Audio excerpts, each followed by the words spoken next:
sit down, coming out of PE town. One drink, find a shot, never mind your liver, get to Gino's spot. Gino's spot. Get to Gino's spot. Gino's spot. Have a laugh, have a giggle, and exercise your middle. Have a Gino shot. Gino's shot. Get to Gino's spot. Gino's spot. Get to Gino's spot. Gino's spot. Have a laugh, have a giggle, and exercise your middle. Get to Gino's spot. Gino's spot.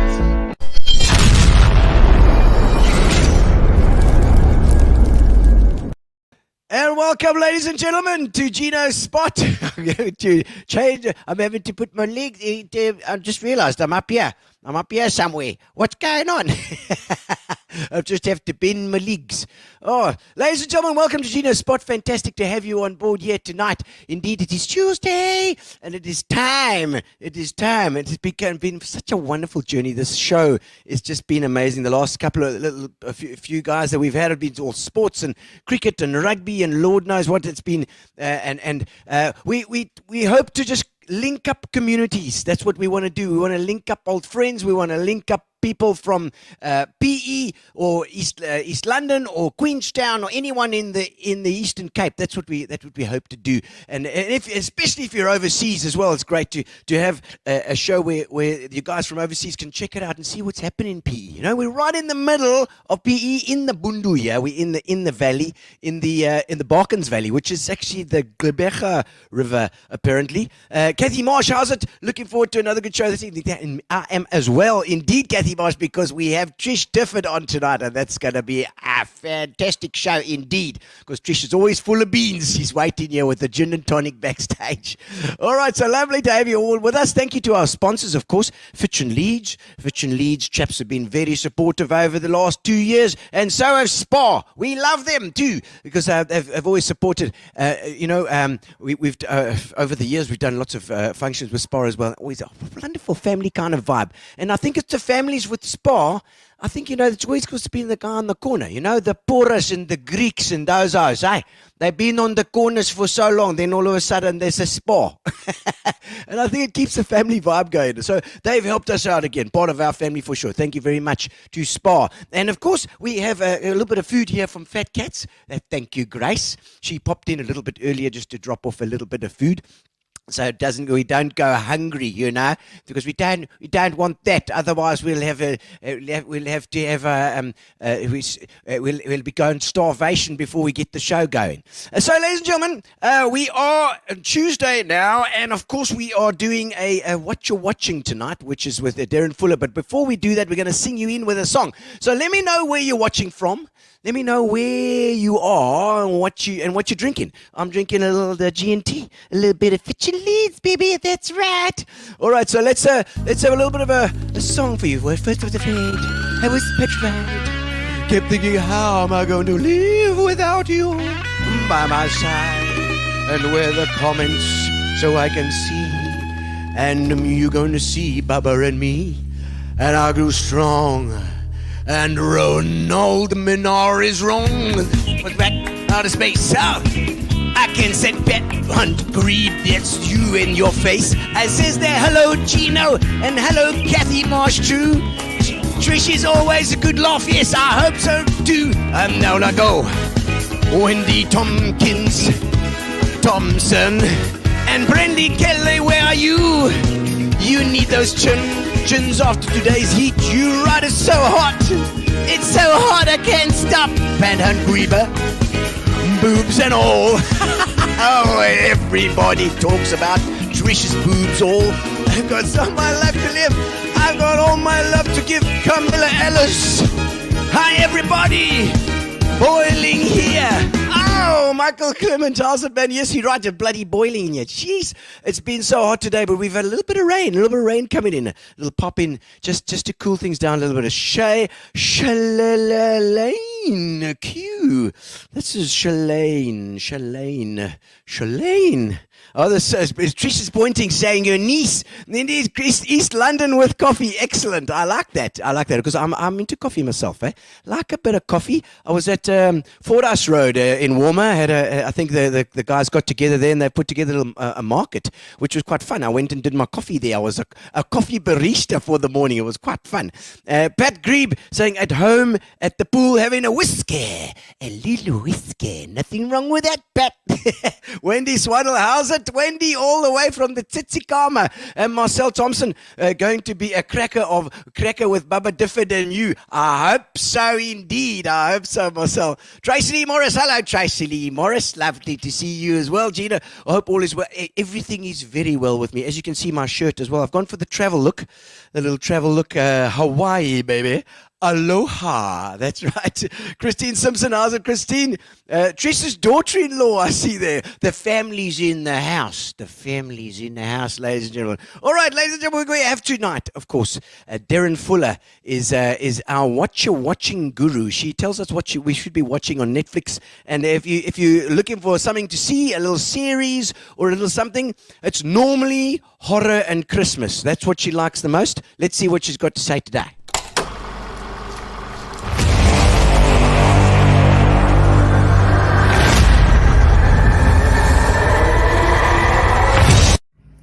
Hello everyone, 'tis I, Derry, or the puddle that was previously known as Derry. I don't know how you guys are surviving today because it's freaking hot and I do not do well with heat. In any case, so tonight I am fortunate enough to be going to a gin tasting, and considering I've had a dry spell, I am super excited. So, yes, I apologize. The gin is important, but I will obviously still tell you what to be watching this week. Obviously, you can see I am in my lounge. My Christmas tree is down, so that's very tragic, and I'm very sad about it. But anyway, so okay, to watch this week. As I told you, I'm so sorry. Last week content, but this week I made sure that I watched a lot and not just reruns of Charmed. So I started watching the new series called Woman in the Window Across from the Girl in the House. I love that.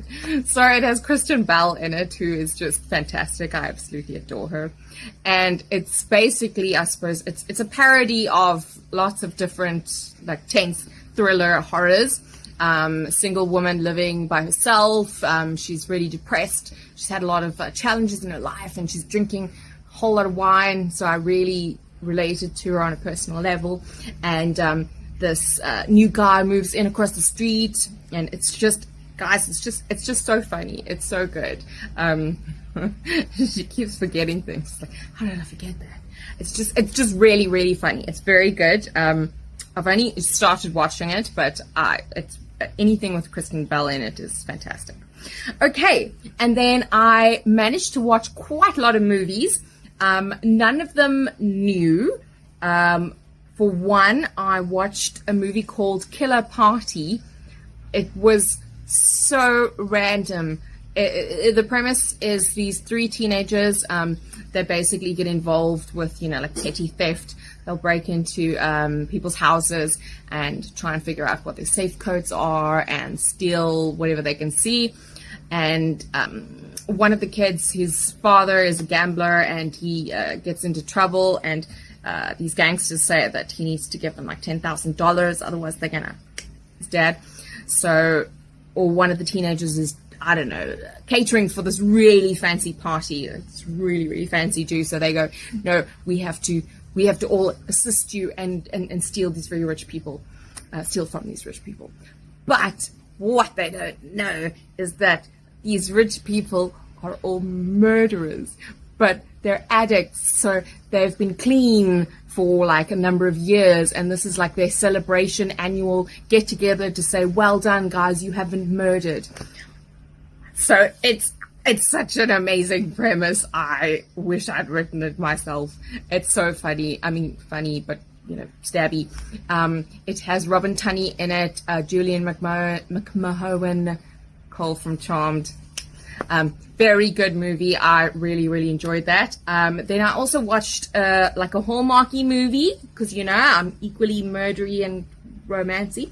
So it was called My Birthday Romance. Very cute. So like this girl, she's turning 35 and she's not married and her family's pressuring her. So she decides to bring a fake date to her birthday that her family's throwing for her. So obviously I'm somewhat around that age. So it, you know, kind of related to me. I mean, somewhat around that age. Kind of. Anyway, so it was very sweet. It was a very cute movie. It's exactly what you'd expect from a Hallmarky romance, except she is very judgy about people throwing her birthday party, which I didn't understand. If any of you want to throw me a birthday party, you can. You can. Anyway, so that was very cute. Then I rewatched The Negotiator because, I mean, Samuel L. is just fantastic, obviously, and everything. Kevin Spacey, that's an awkward one. I mean, really great actor, not so great human being. Nevertheless, The Negotiator is, I think, mid-90s, 1996, I think. Very good film, obviously a negotiator. He gets framed for killing his partner and stealing all this money, and he's going to be arrested. So he takes one of his bosses as a hostage, and they have to bring in a new negotiator to negotiate the negotiator. So it was really good. I mean, you've probably seen it, but if you haven't, give it another rewatch. Then also I watched No Country for Old Men. Once again, guys, I know these are old movies, but they're all really good. And No Country for Old Men, I've been meaning to get to that for a very long time. I mean, it's Tommy Lee Jones, Javier Bardem, it's just a stellar cast. And I've always wanted to see it because they said that Javier Bardem's, portrayal of a psychopath is very accurate. Nevertheless, it's a very bizarre film. I mean, it's done by the Coen brothers, so you can expect that. It is about drug deals, murders, hitmen, but it was just very excellently acted. It was just really good. I mean, how can you go wrong with Tommy? So that was fantastic. So guys, that is pretty much what I've watched this week. I did fit in more Charmed episodes. Like I said, I can't help it. Those special effects, guys. Oh, it's just really great. So anyway, guys, I hope that you survived this heat wave. I think I'm 90% paddle still. But stay in front of those fans.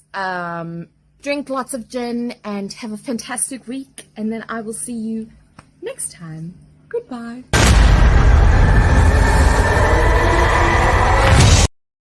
Very cute. Oh, hello. There we go. We're on. We're on. Oh my word. We're on. And that was. And she's saying, "Stay in front of your fans." We've got all our fans. All our fans are watching. Well, I hope I've got lots. Yeah, plenty. Trish Difford, welcome to Gino's spot. Bubba. Oh, Bubba. Is it Bubba? I'm Bubba. Is it Bubba? Trish was my business name, even though I'm kind of still business. Bubba's You my see, name. well, I met you when you were still with Trish, yes. When it I had was to Trish. become Trish, yes. It was Trish Difford from Jet Travel that That I was met, me, you know, yes. back then. And I'm very disappointed in you, Gino. Yes, I ma'am. thought you'd have your roller skates on. My So roller- guys out there, where I met this man for the first time, he was like very young, 20-ish or whatever, I was. working at the music shop. Jet Travel was in the carpet shop. We Jet called Travel. it the full conning shop. Yes. And Gino used to come racing past us in his roller skates going to the bank, to do the banking. I would. And he would come and flirt with all the girls. Yes. So I thought you'd have your roller skates on for old times. No, you know, I wore those things until they actually fell apart. They honestly did. They became. I think the plastic got went fraught and it started to fall apart as I was wearing it. I'm sure. But I used to love that. Yes. It was such fun, you know, and I used to like have these big things as you were roller skating past. and had the bank bag full Yeah. of cash, like Yes. literally like whatever the cash takings were that day. Yes. Like nobody would catch me with them. But I remember You were fast. I was quick. Yeah, you were fast. It was just stopping that was the problem.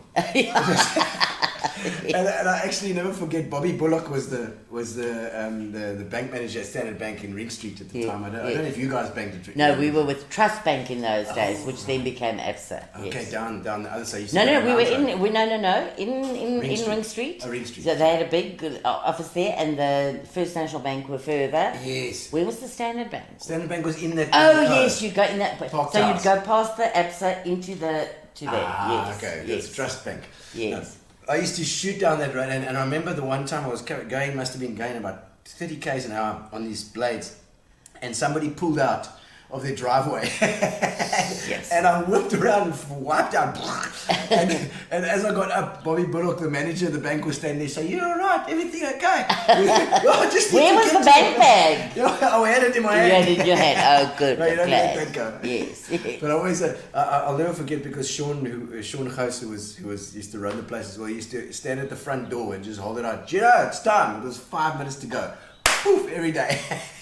You don't want to know about that. And me and Jet Travel in the beginning days really? with the Trust Bank. Man. And our BSP, What's a BSP? So bank settlement plan, where you used to have to pay for your air tickets, and the money used to have to be in on the 15th of the month. Oh, shit. So your clients would only pay you if you had an account with them at the end of the month, but you had to pay on the 15th. Oh. And I want to tell you something. They used to also wait. I used to race in that door, like skid in, like with 2 minutes to go, but once you're in the bank, you're in the bank. Yes, yeah. you're in. Because I even used to go in the very early days of Jet Travel. I used to go to some of my clients, Stuart McDonald, Stuart Graham, there were a few more. Somebody tag them as well, please. And beg them to please pay me early, because I didn't have enough money for the BSP. And if you didn't have enough money for the BSP, they'd close you down. Oh, my soul. And those guys were young businessmen in those days, and they always helped me out. They were amazing. Legends.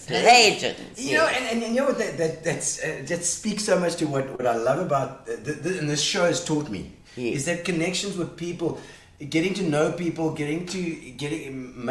spreading out those connections of yours helps you immensely. People are always willing to help, you know, if you're part of that community. Yes. And so, I mean, you're certainly part of that. Definitely. And I'm forever grateful to so many of my old clients, friends. Yeah. Some were friends first and then became clients. Some were clients and then became friends, and then like everybody were just friends. It's amazing. insane. Amazing. I love it.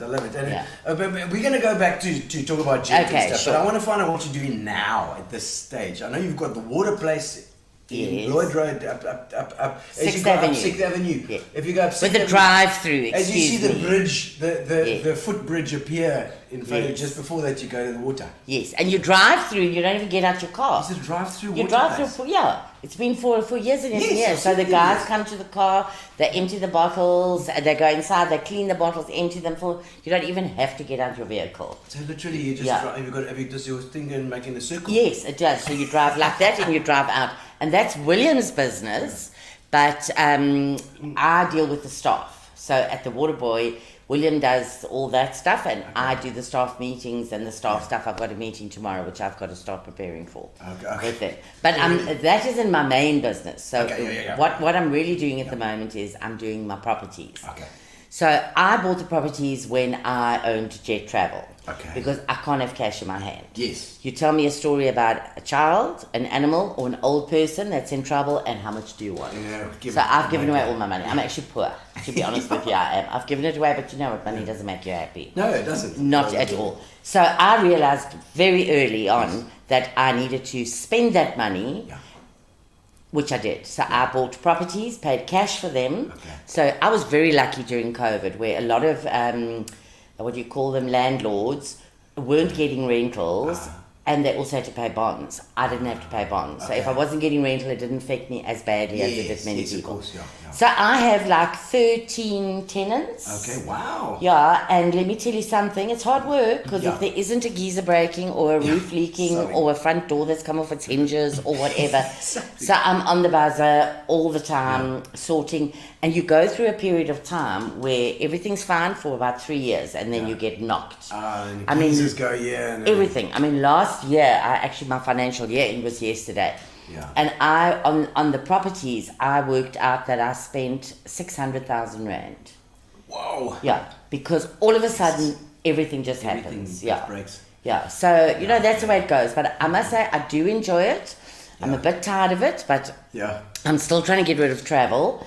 A lot of people still ask me to do travel, but I really don't want to do that anymore. I got rid of all the tools. I'm very good online, and I mean, like William flew to Switzerland at 1:30 to our daughter Angie, So I do all of that. I mean, I still know how to do it, but actually with the water boy and with the properties and then my new venture that I hope I'm going to get off the ground is also going to, I'm not going to have time. Okay, tell me about the new venture then. Okay, so the new venture is my family, are mad about two things. One is Van Morrison, and the other chilies. Okay. I mean, William's even got a chili tattooed on his ass, and then he came back from a racing weekend. It was so funny, and he went into the bathroom that night, and I was in bed, and I saw him take his jocks off, and then put them straight back on again. So I thought, what did he get up to this weekend? So I waited till he was fast asleep because they joll up a storm, so it's very tight. So I pulled his jocks down, and there I saw like this piece of like plaster over where the chili was. He'd had Bubba tattooed over the top of the chili. So he's got this beautiful chili with Bubba on top of it. Oh, that's so cool. So we are all mad about chili. Okay. So I've started making these 5 different chilies. Yeah. The one is actually called Bubbalicious, which is so funny that you said Bubba. So that is the main chili that everybody goes mad about. So I don't sell it at the moment. I give it away. Okay. That's not a good business. No, it's not. Now, okay, I like the jalapeno chilies, and William actually got seeds from America, and we've got about 35 of these containers up on our top lawn. Wow. The jalapenos are that big and that fat, and they're much hotter than the ones you get here. Okay. In this Bubbalicious, those red eye and Thai chilies don't really work. It's got to be the jalapeno. Okay. Doesn't matter whether they're red or green or a mixture of the two, depending how they're going. But it's a very secret recipe. So only my brother. No, I made it. I made it. Me. People go mad about it. Once they've had it, you can't eat without it. You eat it on. My next door neighbor, Rose from Wilderman, the only thing she hasn't eaten it on to date is ice cream. She's put it on everything else. Well, she can try the ice cream. I think there is chili ice cream. She might have even done that now, but I send her a message. I just say, chili's on the wall, and then I put it on a wall at a spot where she can go and get the chili. But it's a secret recipe, and the only 2 people who know it, my brother Ian and myself. Okay. He knows half the recipe. It's a different thing, huh? Yeah, and I know the other half. So if they kidnap him to get the whole recipe, he can't give it because he's only got half. And if they kidnap me, I've also only got half. No, listen, it's got no preservatives in it. It's got things like, I'll just give you a clue, like chili, garlic, ginger, all the things that are really good for you. Plus some other stuff. Olive oil, and I can't give you the other ingredients. No. Otherwise, you have to kill me. But it really is very special, and I need to. People have been begging me, really begging me. I'm just saying, I'm doing my coffee now, and so maybe we must hook up together. We'll do the coffee and the chili together. Yes, it really is amazing. But I would have to see. I do it by smell, so I know what I've added in and how hot the chili is. Okay. Then I can smell it and whatever. So how are you going to do that in volume? I would have to teach. I'd have to get like about 5 ladies or gents and ladies. Let's not be sexist. Yes. And I would have to teach them how to make it because there's no way I would be able to keep up with the volume. No, of course. Not a chance. Yeah. But they need to know how to do it. Do it. I would be able to teach them to do it.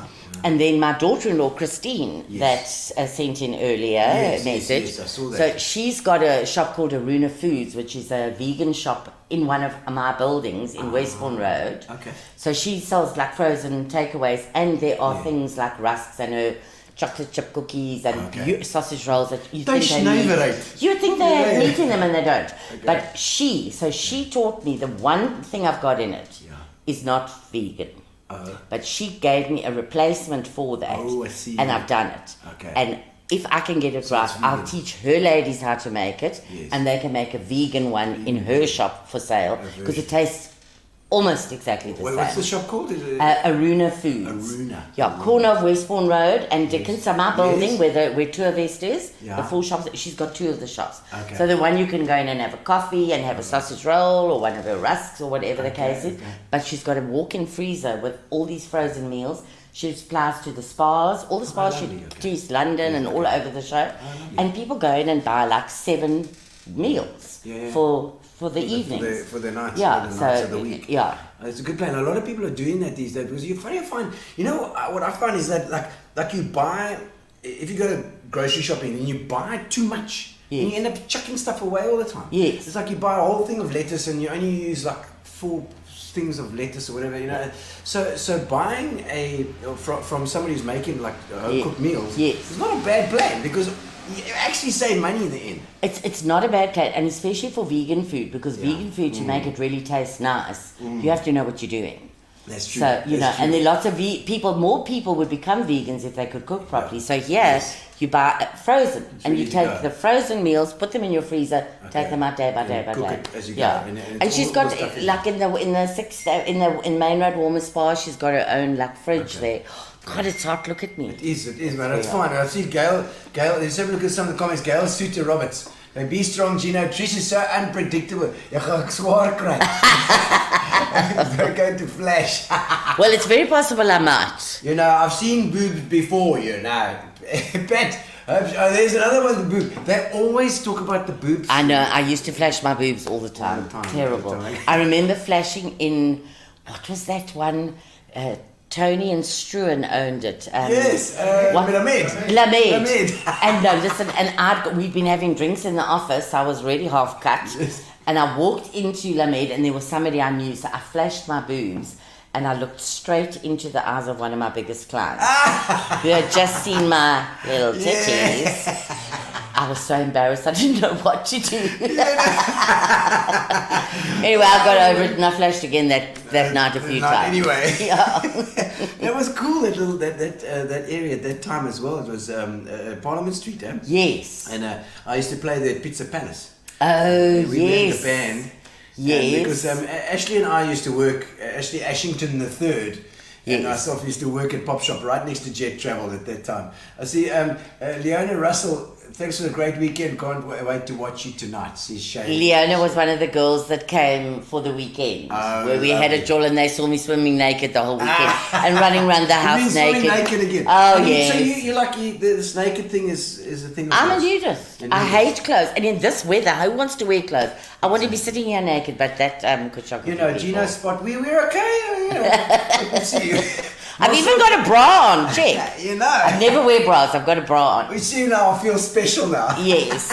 Oh, somebody says I'm looking good. Oh, Marcel Looking Thompson. good. Oh, that's you nice. are. Look, Thank she, you. She said so she tie up her hair so she looks wild just like that. It's beautiful. Well, I might have to tie it up because I'm getting so fucking... Oh, I'm getting so No, you hot. can say that. You can say I might that. have to. Look. You can swear on the show. It's not a problem.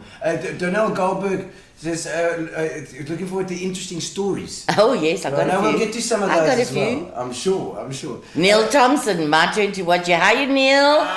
You beautiful thing. Anthony from Just World Leisure. That sounds like a travel agent. yes. Oh, Anthony's been on a few times. Trish from Mallorca. He's in Yes. Mallorca. Yachting, travel, and music world. Gino, great. Thank you so much, Anthony. Always supporting. I appreciate it, buddy. And Gail saying, Trish, but SAA Mini Olympics and come dine with me. SAA Mini Olympics. What the hell's that? We used to have something called the travel trade in travel. And we used to have... I think it was called the Telcom Field. If you go Yes. out, if you go to school Victory markets, Raceway, yeah. So that- we used to yeah. have it there. Yeah, So yeah. all the travel agencies used to get together, and there was like netball, there was hockey, there was like all sport things. God, it was so long ago. And of course, the Jet Travel girls, we would get there at the crack of dawn with 2 scuttles on gas. We'd have a table laid. We'd be cooking bacon and eggs and drinking champagne and beers and whatever. So by the time we started, we were already flying high. Yeah. But we were very competitive. But we always, the only thing we wanted was to win the best spirit. Yeah. And we won the best spirit every single time, excepting once, which we should have won, but they couldn't give it to us again. Oh, it was like so many times now. We were very pissed like off. Lewis Hamilton in the F1. We were very pissed off, but we did the good sportsman thing. Yes. Well done. Meantime, we knew we were the winners. But it was loads of fun. And then we used to actually go to Cape Town, Durban and Joburg, and we used to have these events with other travel agencies. Oh my God, okay. And the reason why, if you remember when the flights used to go Peace, London, Joburg, you could always get off the plane in East London. Yes. The reason why you can't get off the plane in East London. Durban. Peace, London, Durban. And also Peace, London, Joburg. As well. Is because of me. Because we were on the way back and we were so fraught because we'd been drinking all day, then we drank all on the plane. Then we went into the airport and I insisted on buying a whole lot of little dinkies of wine, don't ask me why. And I wanted them to go on that little thing, through the the conveyor belt. Through security as well. And then William had the bottles and I ran onto the tarmac and I was doing headstands in front of the pilots. And I didn't even know that the aircraft had a hooter. They were hooting at me to get off the tarmac. And I refused to, and I most probably had a caftan on because that's my thing, so everything was sticking out and showing up. So after that, you were never allowed to get off the plane in East London. Oh, really? Yeah. Oh, they didn't allow you to? And Dave Gardner came to fetch us once from the airport. Yeah. And it was Jennifer, his wife, and myself, and Leanne, and Kim Karp. I can't remember who else there was.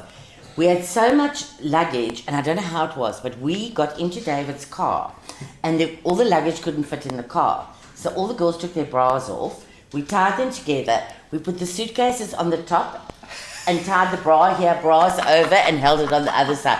Then we went to David's flat, still in Park Lane, I think it was, and continued the party until well into the night. Surprise! Yeah.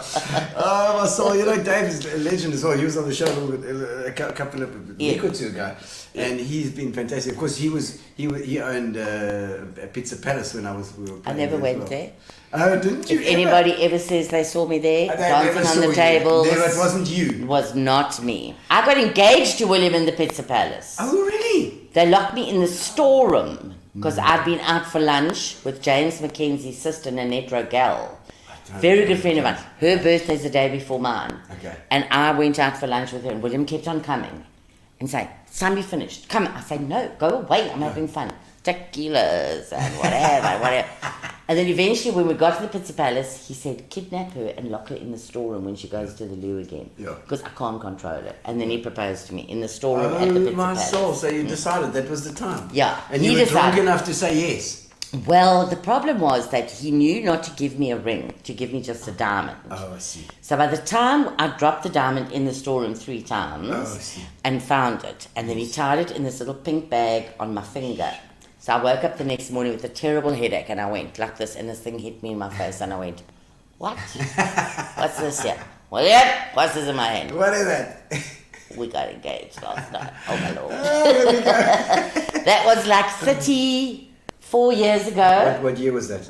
About 1988, I think. Oh, wow. Okay. 1988. About 1988. And we're still engaged. I'm on my 5th engagement Still ring. engaged. Yeah, on my 5th engagement ring. There was some comments there. I wanted to just have a quick thing. You mentioned about Van Morrison earlier on. Yes. You like a Van Morrison? We've been to 3 of his live shows in Montreux. Oh, wow. My elder brother, Ian, Yeah. he was the starter. And in our house, when I go to his house or our house or at our shacks at Easterif here, Yes. there's just Van Morrison all the time. Yeah, So much so that I threatened to throw his sound systems in the pool. I think I've threatened to smash them with a hammer. No, Van Morrison is the man. He's the man. He is. And you're talking about the Easterfield place there. We often go walking up the wild side at Cape St. Francis. If anybody's gone walking up the wild side of St. Francis, there's a little wooden shack down near the blowhole. Yes. And that's your posse. That's our posse. Oh, it's a new spot. Well, you know how I've travelled the world. I've travelled the world a lot in my business. And there is no place more beautiful than Easterif here. William and I are seriously thinking in the next 5 years we want to retire and go and live there permanently. Well, it is beautiful down there. Oh. Well, is that do you go down? If you go down, what is the other place where you go? just before if you're on the St. Francis side, just before the bridge, you go left and you go down to. There's another place there. It's not Paradise. Paradise. Is it not Paradise? No. Yes. I thought it was Esterfield. No, Esterfield is past Humansdorp, like 40 k's. Oyster Bay, yeah. One, and then you go down this gravel road past the Fynbos Golf Estate, which is a beautiful golf course to play. I mean, you've got views of the sea like that. Then we drive down, and then as you get to the very bottom, where you see the sea and the rocks and the gullies. It's lovely, yeah. The most beautiful place. It is beautiful. Yeah, There's grass that grows just before the in between the shells and the stick. It's beautiful. It's beautiful. We go running up that way as well, and it's it reminds me a little bit of Laurie's Bay. Well, as you can see, I run 3 times a day. A lot. You're no more. She said she'd rather poke her eyes out than run. Christine Simpson says also the recipe. Look, Christine, You gave me a fake one. I left out one of the ingredients, One Christine. ingredient that you don't even know what it is. Kathy Marsh, can we buy chutney from Bub? Do you make chutney? No, it's not chutney. It's called Bubbalicious. It's chili. Hello, Ivor. How are you? Who's Ivor for Mark? Ivor for Mark. No garlic, just for Will. William doesn't do the garlic, so I make him another one, which is fish sauce, lime juice, and a little bit of brown sugar. So he doesn't do the garlic. Mine's laced with garlic. All right. But, yes. Okay, so who's that Ivor for Mark? Is he a friend of yours as well? Yes, he's a very good friend of ours. His wife and his 2 children. Oh, lovely. Liesel and Jess and Megan. Okay. Megan is our bar lady on Friday nights when they come to the house. Oh, nice. So she take over when they can't anymore. William, he can't keep up with my drinks. He's too old now.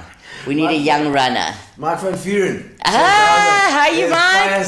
Long time. Fies has been involved in a couple of shows over the last couple of weeks. He's been quite keen. Robert. Robert Ginsberg, Thank you, Rob. Well done, Bobby. Nice thing. Christine Simpson used to flash, and now... Okay, I still flash. Still flash all the time. Excellent. Rose, there we go. There's Rosie, best chili ever, you see. Excellent, that's your neighbour. Yes. Up Lloyd Road. Behave, Trish family is watching. Oh, that's William's youngest brother. Oh, right. Yes, okay. Patrick. How's it, Patrick? Nice to see you there, Patrick, as well. And I see Craig Pinnock there. Yvonne, eh? Yeah. Jim does it Tues for Trish Bubba. Give her a triple whiskey. I've got some scotch here as well. Yeah, I'm going to have one after this one. Yeah, we'll organise some. I've got some soda as well. We've got some... no, I just do water. Oh, is it just But water? if you'll get... I'll drink what you give me. I'm not fussy. She's taking anything alcoholic. Wendy Thompson. That's my next door neighbour and my builder. He does Excellent. all my building work. He's fantastic. And he's very handsome. In 2009, he was Mr. South Africa. Oh, really, Adrian? Yeah. So ons ken nie vir jou nie. Look what he says. Thank you, Tricia, and angels over my path. Oh, Angels mwah, I love you. He sees angels in you. There we go. He's like Bon Jovi on Ellie McBeal. He's like Bon Jovi on Ellie McBeal. Yeah, Bon Jovi on Ellie McBeal.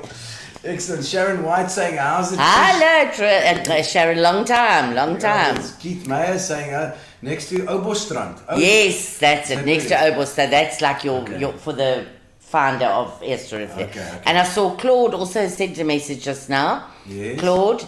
He is the tour vest. Yes, there. Hey, Trish, looking fab. Thank you, Claude. You always look gorgeous. Who's Claude now? Claude is very handsome. Oh, is he as well? Yeah, he's a big boss at Tour Vest. Oh, nice. Okay. And Rebecca Huntley, she's part of my charity club. Okay. Behave, Trish. You know that's impossible. But I'll try. Donita is always out there. Donita from Don Marco, always there. Hello, my friend. And Patrick, there's I've run out.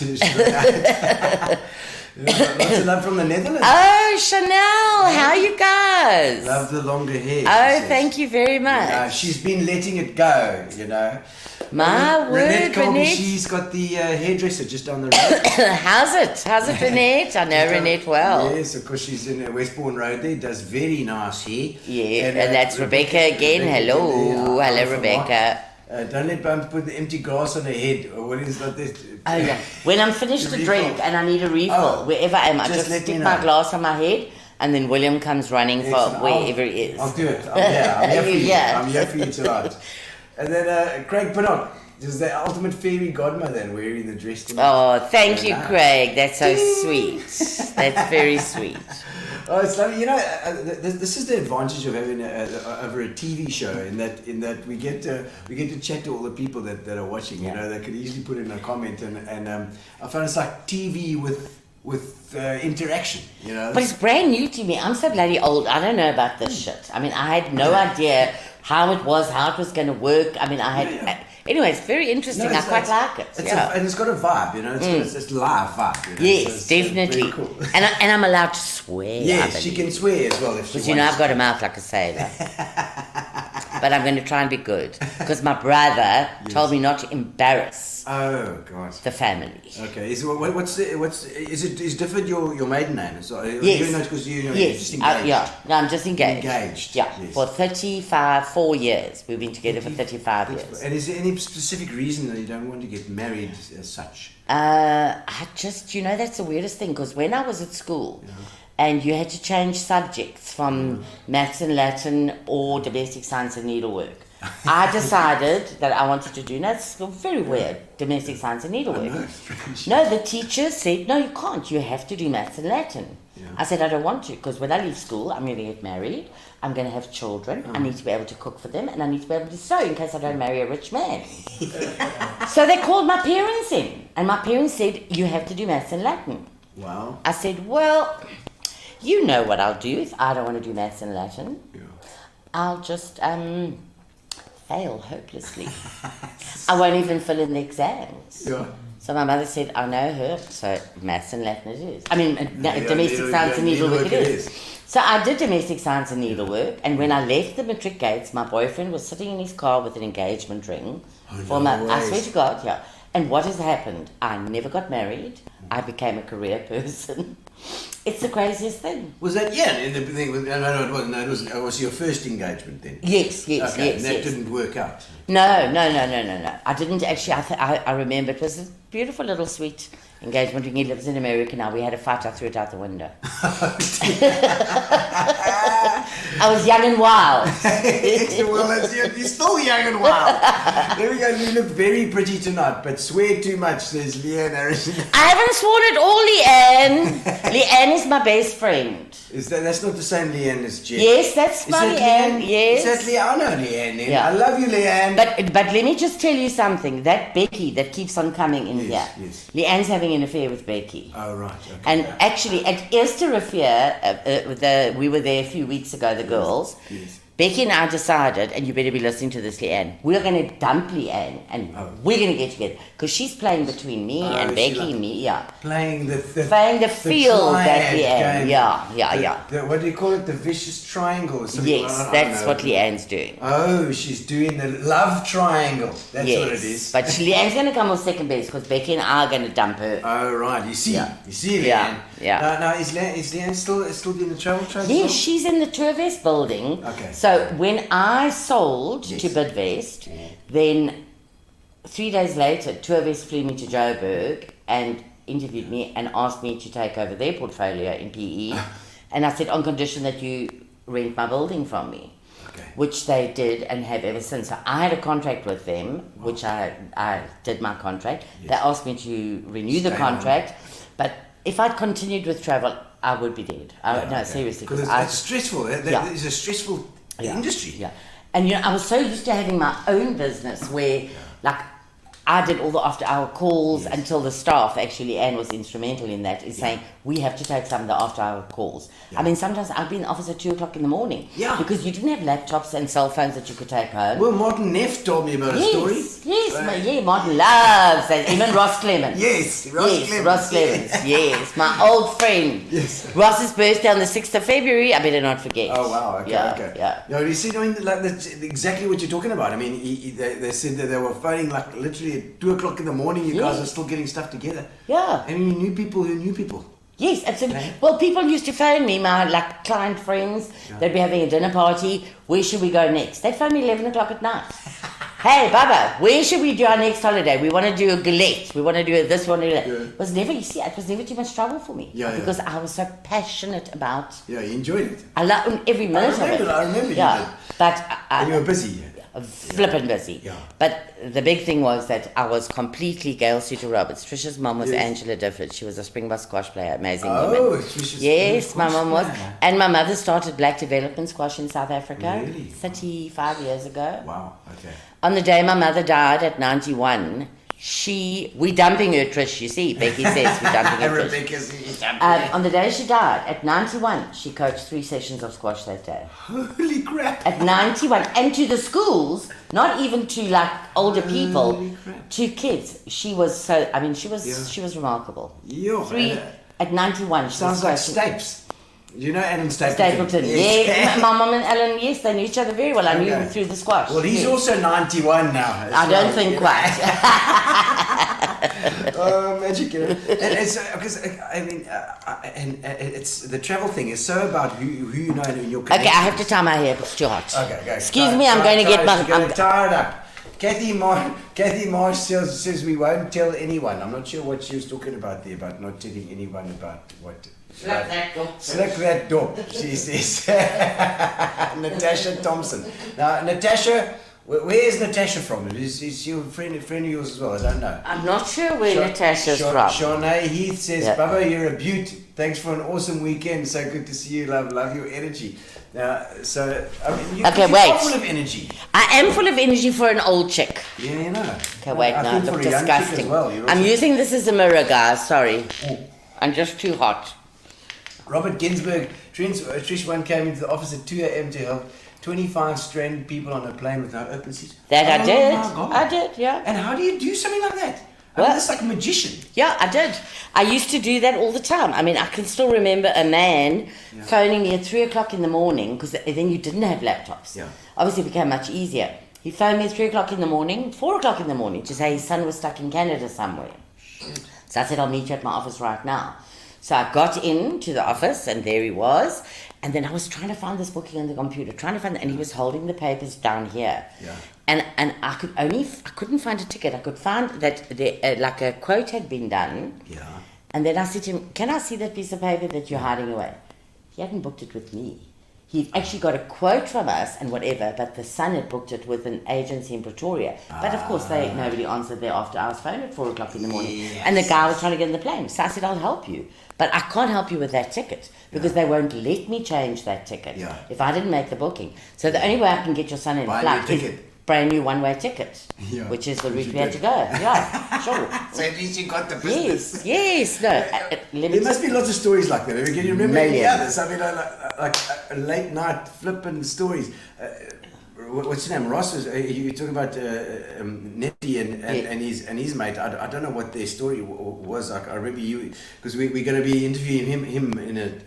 It's next week. I can't remember. Who, Martin? Yes. Oh Martin's God, I got coming to on watch as well. that. That'll be He's coming. hysterical. Yes, that'll be fun. He's coming on. No, they were going to go and watch some rugby game somewhere, if I remember. That's right. The World Cup. Yes, and something happened. I can't quite remember, and then I had to sort that out. Yeah. Then I still remember meeting them at the airport the next day. Yes, and I no, was it's because he wanted to go. I think it was what's his name? Ross. Ross, yes. Ron, he wanted to go. He decided the night before he wanted to go. So then they phoned Oh, me. that's right, and I had to Yeah. make a last-minute booking. Last-minute booking. And then I still remember meeting them at the airport the next day, like almost in my pajamas. I was like a tracksuit and a Harley Davidson T-shirt or something. Another friend of mine, Karen Clemens, her kids, I met them when they were little, and they also were stuck. And I went to the airport to help sort them out. I think she might have been in. Anyway, I can't remember what I did. Oh no, she was there.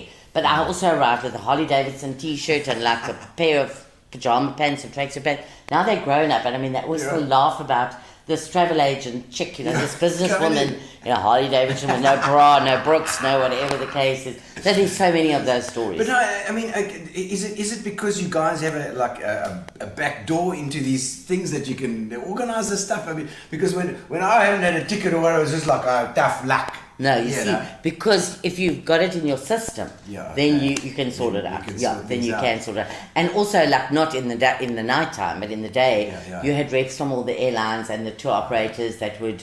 So you knew them as well. Yeah, personally, and partied with them hard. Yes. I mean, there was sometimes that flights were delayed and people were getting off a plane and getting onto a cruise, like a Mediterranean cruise. Yeah. Then their flight's delayed, they miss the cruise taking off. So you've got to get them to the next stop so that they can get on it or onto the, it becomes very complicated. Yeah. So that's why you've got to have travel insurance, you see, to cover if they, I'm busy flashing here. And you must remember also, I mean, you've got America time behind you, you've got Australia time ahead of you, and then, Europe, whatever, depending on the seasons. But so if somebody's got a problem in Australia or America and they phone you, it's in your sleep time most of the time. So that's why the after hours numbers, because with travel, there are always problems. Not always problems, but things that can happen, they do happen, and you just got to sort them. And it's crazy how many things can go wrong. I mean, also when you're traveling, you're not in your normal environment. So, I mean, I remember touring with a band. We had Eminent Child. We used to go overseas. We used to book with you guys. Yes. And Darren, our guitar player, took his entire wallet and his stuff, and he threw it away with his chips and hamburger. Oh, shit, you see. Into the bin. You had to go scratching through the bin. And get your shit. And I mean, it's amazing. So people will go into a place to have some food or to have a drink or whatever, and you put your passport down or you put your whatever, or you go to the loo and you take your passport while you're washing your hands. You walk out and leave it. You can't run away without a passport. Anything like that. No, things can happen. Natasha Thompson saying, Mom says, remember the early days of travel in the Markham Hotel? What's the Markham Hotel story? That's down the bottom of Military Road, We used to have lots of functions there. We were naughty. So you knew the posies, because you're quite a socialite. Very much so. Well, I'll tell you something, that when we first started Jet Travel, or when I started Jet Travel, so I would look at what market I wanted. And I worked out that young men or women having their own businesses, those are the ones you target, because they're going to travel for business and they're going to travel for leisure. And so then when they target market. And then when their kids grow up, then because we were very much more leisure than corporate. And Leanne and I had business cards printed for us. We used to go and sit in the pubs with the young students, because I also wanted those gap year travels. Yes. We used to, until we were so drunk that we were like falling off our bar stools. But we were handing out our business cards to all the young people in the bars. And they'd come. Yes, because nobody else, we'd say that's our speciality. That's we'll tell you where to go, how to do it, how to camp, how to whatever, India, whatever. Imagine. So, I mean, we did lots of things to get business. Well, 1996, we went, the whole thing we booked through Leanne, I remember doing that. We went all over Europe. It was like a Contiki tour vibes, but she organised everything. Every single country. No, we're mad about leisure. I mean, leisure was my thing. And you say like younger students and smaller businesses, owners, entrepreneurs. That's a great, what a great flippin' plan. I mean, I still remember getting called out to corporate companies over and over again. Look, as the business grew and got bigger, we did take on some very big corporate companies, not like VW or anything like that. We didn't want that big. But I mean, I can still remember going to one company and their account was going to be about 100,000 Rand a month, and I turned it down. And they said, what? So I said, we actually full. So if I'm going to take your account, I'm going to have to get another 2 staff to do it. And now we're doing a trial and everything. And quite honestly, I mean, in those days, travel agencies were 4 or 5 people. Jet Travel was 27. It was busy there. Yeah, so we were the biggest in those days agency in South Africa. And I also started something. 2 things in South Africa was foreign exchange. So what used to happen was I also became a commissioner of oaths. I wanted to be a one-stop shop, advertised one-stop shop. So I became a commissioner of oaths, because in those days people could get a passport form, I could stamp and sign it, I could send my driver down to Home Affairs, get it done, then my driver would collect it, bring it back. The client never had to go anywhere else. Then I used to tell them to go to American Express to do their foreign exchange. And I was sending so many people there that one day I thought, bugger this. So I contacted them and I said, you know what? Need an office here I want one in my office. Because you used to get commission on foreign exchange. Like 0.5%. But in the volumes of money that people were trying to get out of the country, Oh, used to right. get a lot of money. Okay. So I was the first to have a foreign exchange in my office. Yo. And then visas became such a big issue Yeah. at the time now where South Africa needed visas for everywhere. Yes. And it was a mission. So I didn't want my clients to have to go to the embassies and do whatever. Yeah. So I got a visa consultant. Holy So crap. I had a visa consultant, I had a foreign the office? exchange, yes. I mean, so, and me being a commissioner of us, you didn't have to leave, you didn't have to go anywhere else. Plonk, One-stop plonk, shop. plonk. Yeah, Yeah, I'm still a that's it. commissioner of us. Yeah. Is it? Yeah. Oh, well, I must remember that. Yes, I'll pop that- down there when I need to get my I'm IDs. stamping and signing things all the time. Yeah, definitely. Classic. And well, let's go back. We haven't even had a look at the history. Where were you born? Where did you come from? From dear old Port Elizabeth. Okay, yes. so PE born and bred. Yeah, from the start. My dad was born in Paarl and Parel. Parel, yeah, and my mother in Pietermaritzburg. Okay. And they met during the war and got married, and actually they had their second wedding in Rose van Wilderman, my neighbour's grandparents' house in Park Drive. No way. Yes, and we end Oh, up being they were neighbours. neighbours. And we neighbours, yeah. Isn't that amazing? PE is like that. Yeah. So my dad, he chose PE, so we were born in Port Elizabeth. We were the very first house in Sunridge Park. Oh, wow. No street lights, no water. We used to have a dam. We used to pump 91 Hawthorne Avenue. We were the very first Yeah. house in Sunridge Park. Hawthorne. Yeah, Look at that, eh? 91 Hawthorne Avenue, yeah. So I was a collegiate girl from A to matric. Ah, so from Summer. Yeah, I was expelled in Standard 9. Oh, dear. But my Too much peanut butter, whatever the story yeah, was.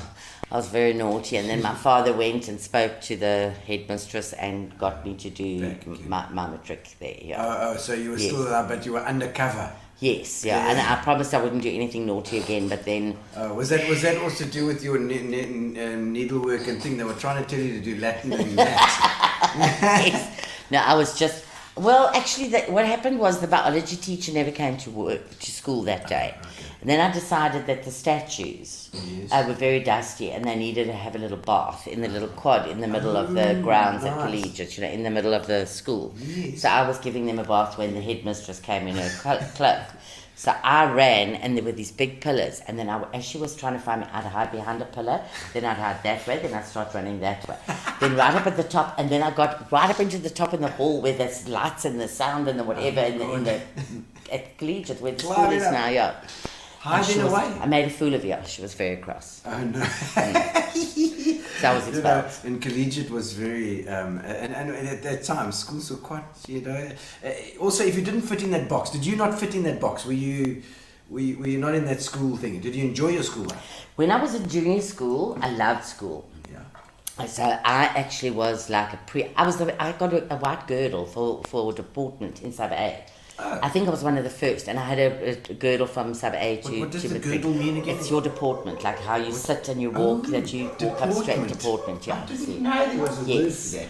But I always did that because I started daily as a very young girl. You see, so that's where I got my posture from. Oh, lovely. Yeah, so I actually got the good fellowship in Standard 5 where my name is still on the wooden board in the school, but then something happened when I got to Matric. Standard 6. I mean, so Standard 6, so high school was the time when you just decided, okay, you want to do your own thing. You just sort of rebelled a little bit. Well, not really. I mean, I had lots of beautiful friends and lots of fun.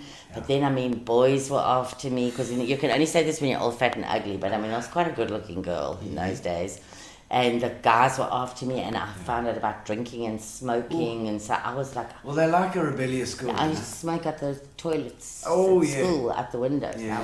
I was really, but I wasn't bad naughty. Yeah. I was just mischievous, Yeah. and I liked having fun, and I used to giggle. Okay. Giggle up a storm. Yeah, I used to giggle. I still giggle actually. Oh, good. But yeah. Good, I like that. Yeah. That. But yeah, because, I mean, I just find it interesting that a certain kind of person, like an entrepreneur, because you're certainly an entrepreneurial person as well, and I often have guys like that on people like that on the show, where if they've got their own business and they're going out there, you've got to have that sort of risk element where you don't mind taking a bit of a chance Yes. every now and again. Yes. And I think you don't often fit into the standard academic school thing. Definitely So you didn't not, study no. after school? No. Nothing. Well, in actual fact, that's quite a funny story because all I wanted to do was be a kindergarten school teacher. Remember, domestic science and Yes, needlework and needlework. children and kids. That So was that's what going to you be my thought? thing. Yeah. So I was actually enrolled at Mowbray College in Cape Town to do kindergarten school teaching. And the day before I was due to leave, I went to town, which was Main Street in those days, to do my last minute shopping and whatever. And St. Mary's Church building, there was a travel agency there called Castle Marine Travel. Yeah. And I went and I looked through the window and I thought, God, this looks amazing. Everybody was running around on the phone and it was like so busy and hectic and crazy. I can still remember, I'm not lying to you, I had a mini skirt on, like if I bent this way, with a little jacket that fitted it. It sounds revolting, but it was yellow, orange and white stripes. Quite low, with little buttons over here and some like wedge shoes or whatever. And don't ask me why. I walked in the door, went to the reception. I said I'd like an interview. I didn't have a testimonial or anything with me. I was going to be a kindergarten school teacher. Yes. She said, wait, and whatever. So I went and I was interviewed by the boss. And he said to me, so if you had to get this job, when would you be able to start? I said, whenever you'd like me to. He said, I'll see you Papa say tomorrow morning. So I caught the bus home all the way to Sandwich Park.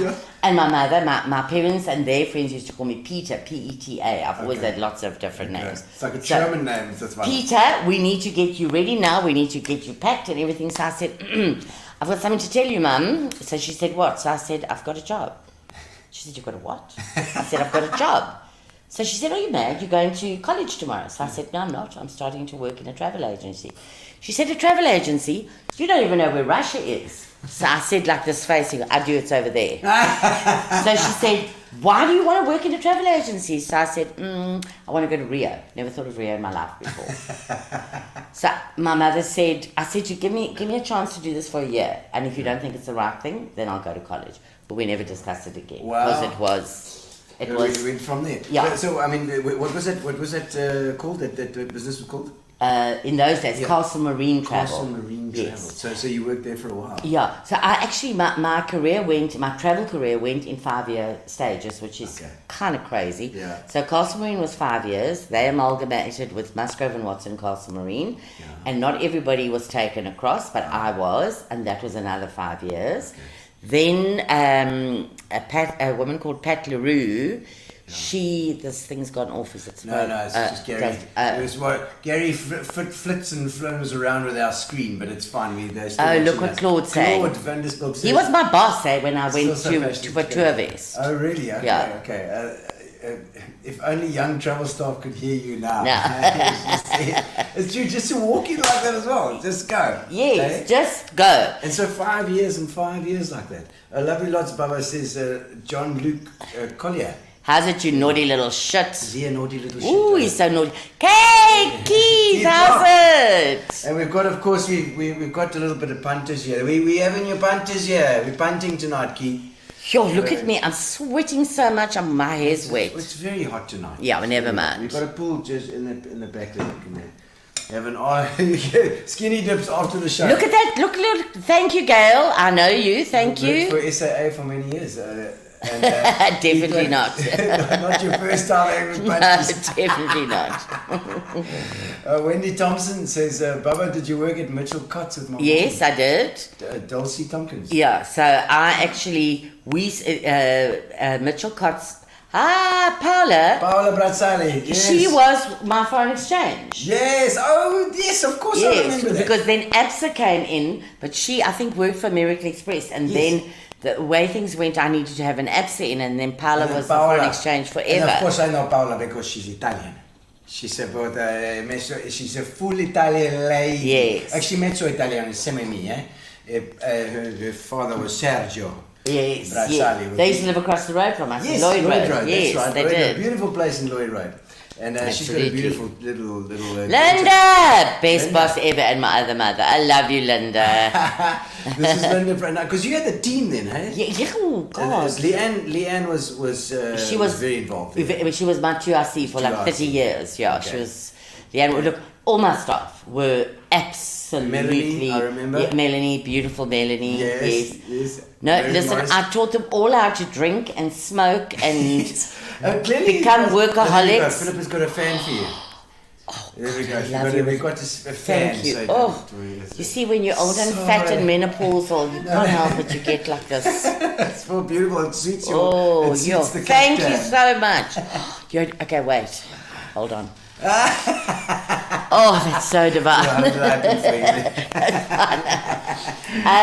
Yes, so as we were saying with the team, with yeah. the team, Yeah. I mean, those jet travel days, those staff, I love them. Yeah. They were my life. Each and every one of them were my children, my sister, my who, whatever. Yeah. That is when And I. they say that if you've got a staff that sticks around, you've got a good business because people care. If you're sticking around, you actually care about what you're doing. You know? Yes. So okay, he's got excellent. He's got some getting to know you questions, which we'll get to just now. Okay. Okay, whenever you're ready, because I can just carry on talking forever. No. Yeah. But it's very interesting that so collegiate.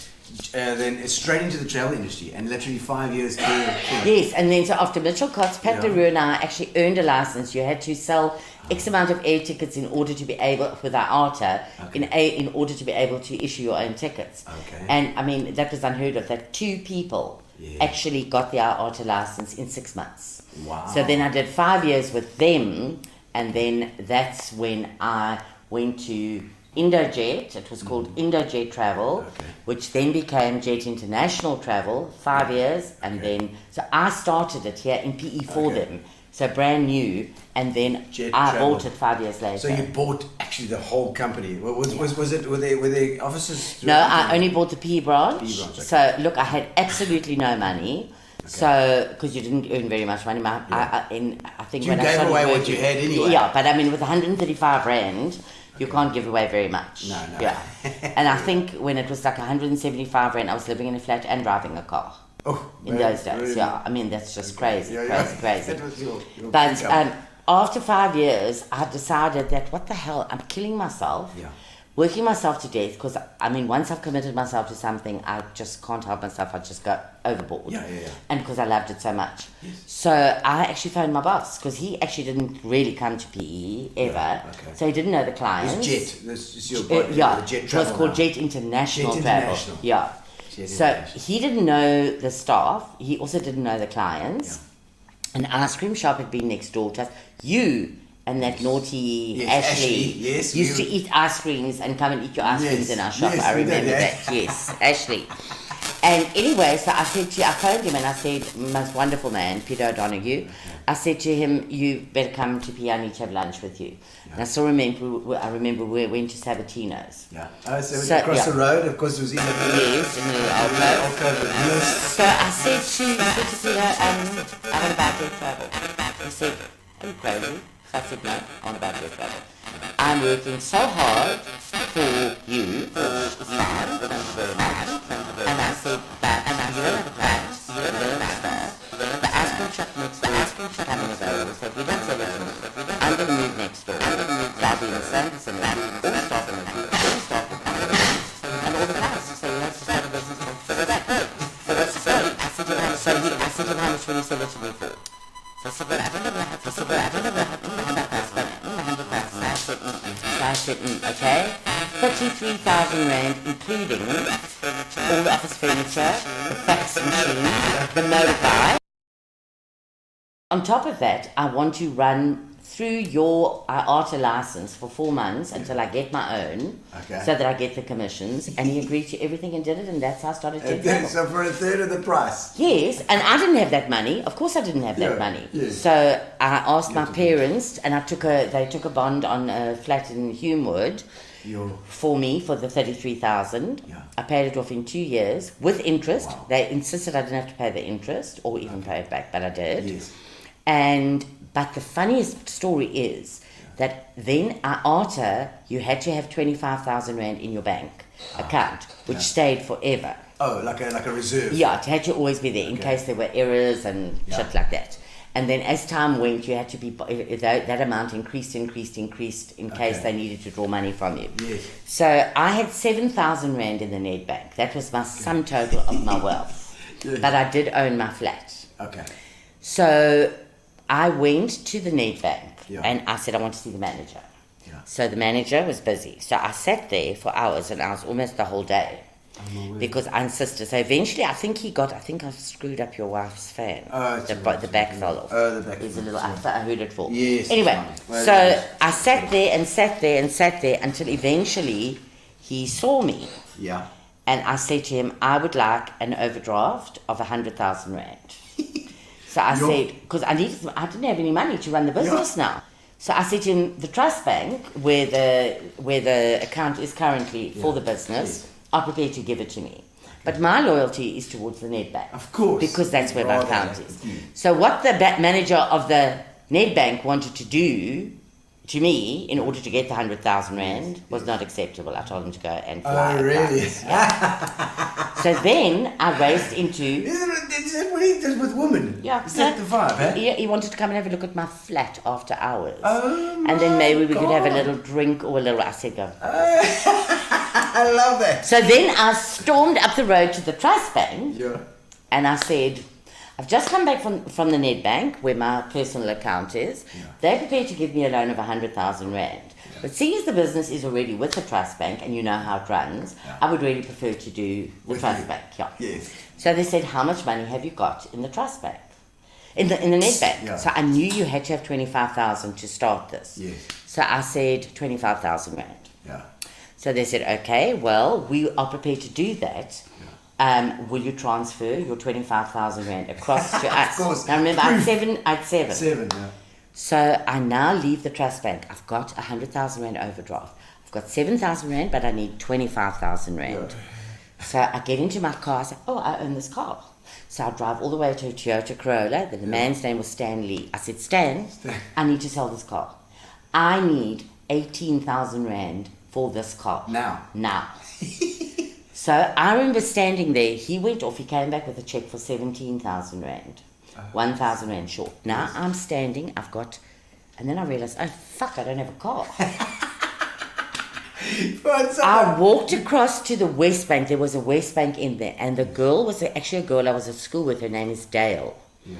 And I went completely blank. I actually need to get hold of you, Dale, wherever you are, and find out what happened. Because I went blank. Yeah. I thought, what am I going to do? I've got to be in the bank in 1.5 hours with 25,000 rand. Yeah. And I don't have a car. I drove out of there in a brand new Toyota Corolla. I don't know how I did it. Obviously, finance with whatever. Yes, West Bank, whatever. On the way, driving down in that Gavin Becky Street, on the way from... Was it north end side? Yeah, yes, where Toyota was. As I was driving past, I saw Pods, the pawnbrokers. Pawnbrokers, yes. I walked into Pods. I've always liked jewellery. Yeah. Took off all my jewellery, put it on the counter. I said, I need 1,000 rand cash. Gave me 1,000 rand cash. Yeah. So I had a check for 17, 1,000 rand cash, and went and drew my 7,000 rand out the Nedbank, and I went to Trust Bank on top. And I had 25,000 rand. And then I couldn't afford to buy a pencil, a pen, a piece of paper, because then I had no money. Yeah. Nothing then. Anyway, that's how it started, which is like amazing. Soul, and that was jet travel. Yeah. And in Westbourne Road. In Westbourne Road. Oh my soul. That's how I started jet travel. You know that's such an inspiring story because people, you've got to have that desperation, and it's good. You say yes, I'm going to do it, and you're just going to do it. That's incredible. It's incredible. I love that story. Yeah, no, and my brothers, both of them, my one brother, Mark Shanley, passed away 2 years ago. But my brothers, far too stupid, Bubba. You'll never know what he did. I know how to run a business. You don't even know how to speak English properly. Hope you're listening, Ian. Man, you ran that thing like clockwork. And I remember you being tough as well. You didn't take cuck. From 8 to 5, the girls were shit scared of me. Yeah. From 5 o'clock onwards... Listen, I was a piece of putty in their hands. Yeah. They were the most wonderful people that I, each and every day still, I miss them. I miss them. No, I remember that. I remember the team, and you could walk into that place and you'd feel it. Everybody was working together as one. Yes. And you'd speak to Mel, and Mel would have connections, anything that she needed, that was somebody was just there to help her, and you know, it was, and Leanne as well obviously was like kind of the matriarch as well around there.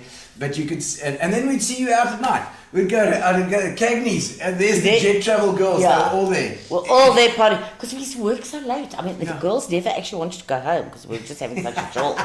And then I can still remember in the early days taking the few that we had then out for dinner. But we didn't have enough money, so we would share meals. You know? And then the days came where we had something called Beat a Better Month. So every time we beat a better month, I would book a whole restaurant, staff and their husbands, rock in, party starts at 6, finishes when you wanted to. Nobody else is allowed in the restaurant because we behaved so badly. Then they'd never book a ticket with us. You could drink and eat anything you wanted to. Like anything. Imagine. I mean, our staff parties, I used to hire a luxury bus. Yes. We used to leave the office on a Saturday at 12 o'clock, get back on a Sunday at 5 o'clock. Everything was always a themed fancy dress because I love dressing up. Oh, lovely. And I would give the testers. Nobody knew where we were going. Yeah. I knew all the staff, their sizes of their clothes, their panties, their bras, their shoes, their partners. I would go and get all the costumes for the function. Oh, my soul. Now, listen, in those days it used to cost me 60,000 rand for a year-end function. They deserved every second. You couldn't walk on the floor to get to your seat on the bus because there were cooler boxes lined up the middle. So you walked on the cooler boxes, sat down, opened the cooler boxes and started drinking. The one girl, Carmi Jacobs, Julie Oates, Trish, you're such a lovely Julie has it. Julie's got the shoes. The shoes, yes. Pixel shoes. Julie, I want you on the show as well. There's another inspirational woman. Yeah. I love it. I see your things on every now and again on the showing us new clothes and stuff. I never get to wear any of the stuff, but Philippa checks it out.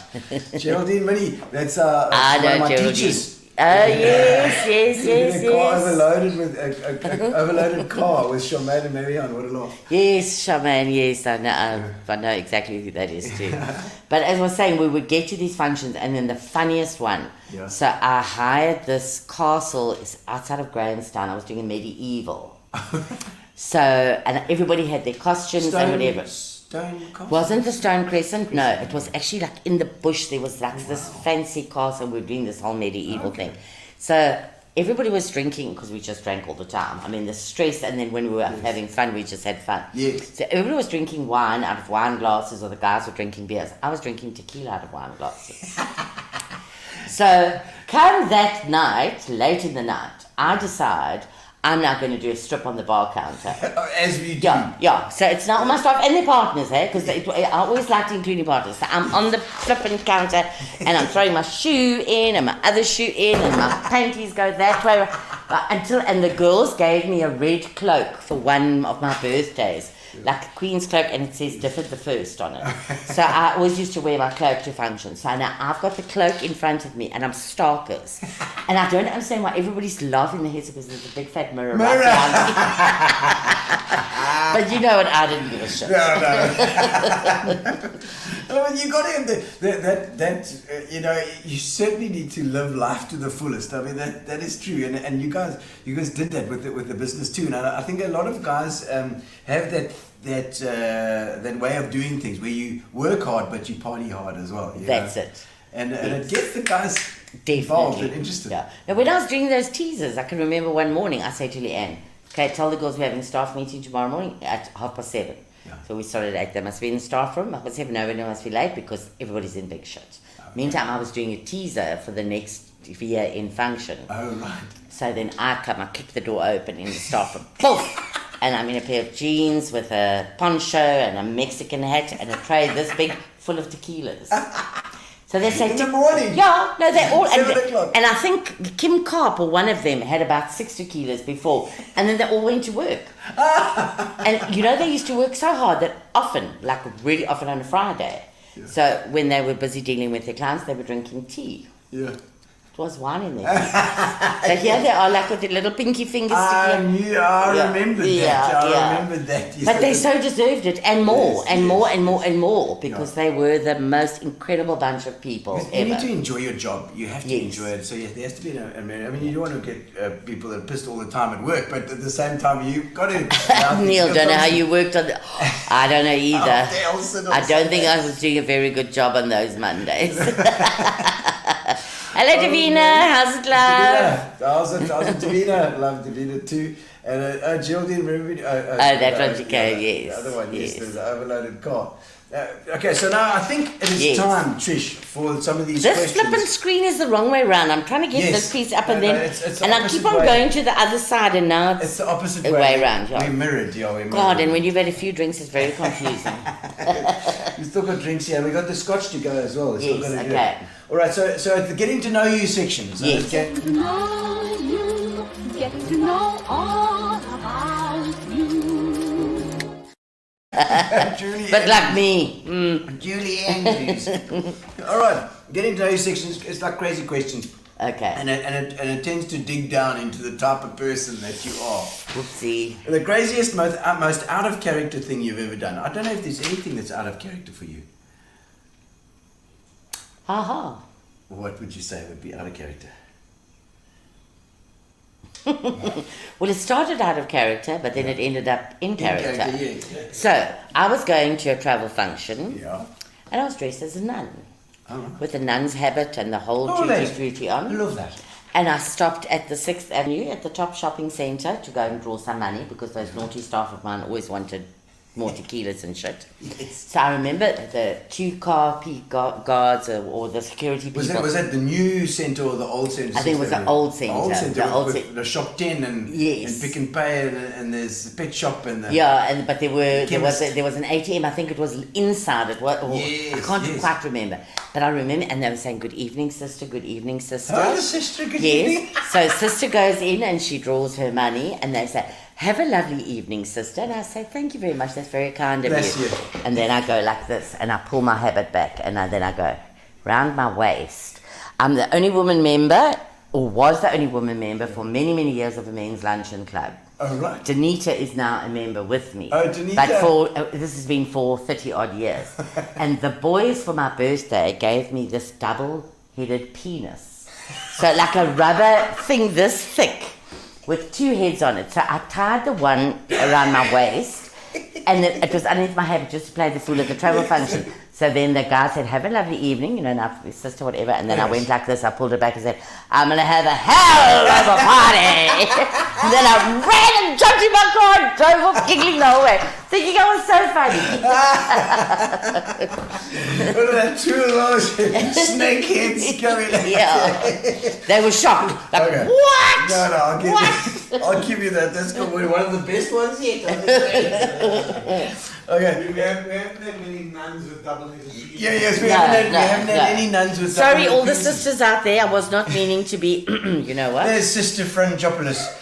Oh. Maria. Sister Maria. Says Hello, one of the Maria, ones- my love. I haven't seen you for too long. Frangopoulos, that's Greeks. The Greeks, The Greeks are in the house.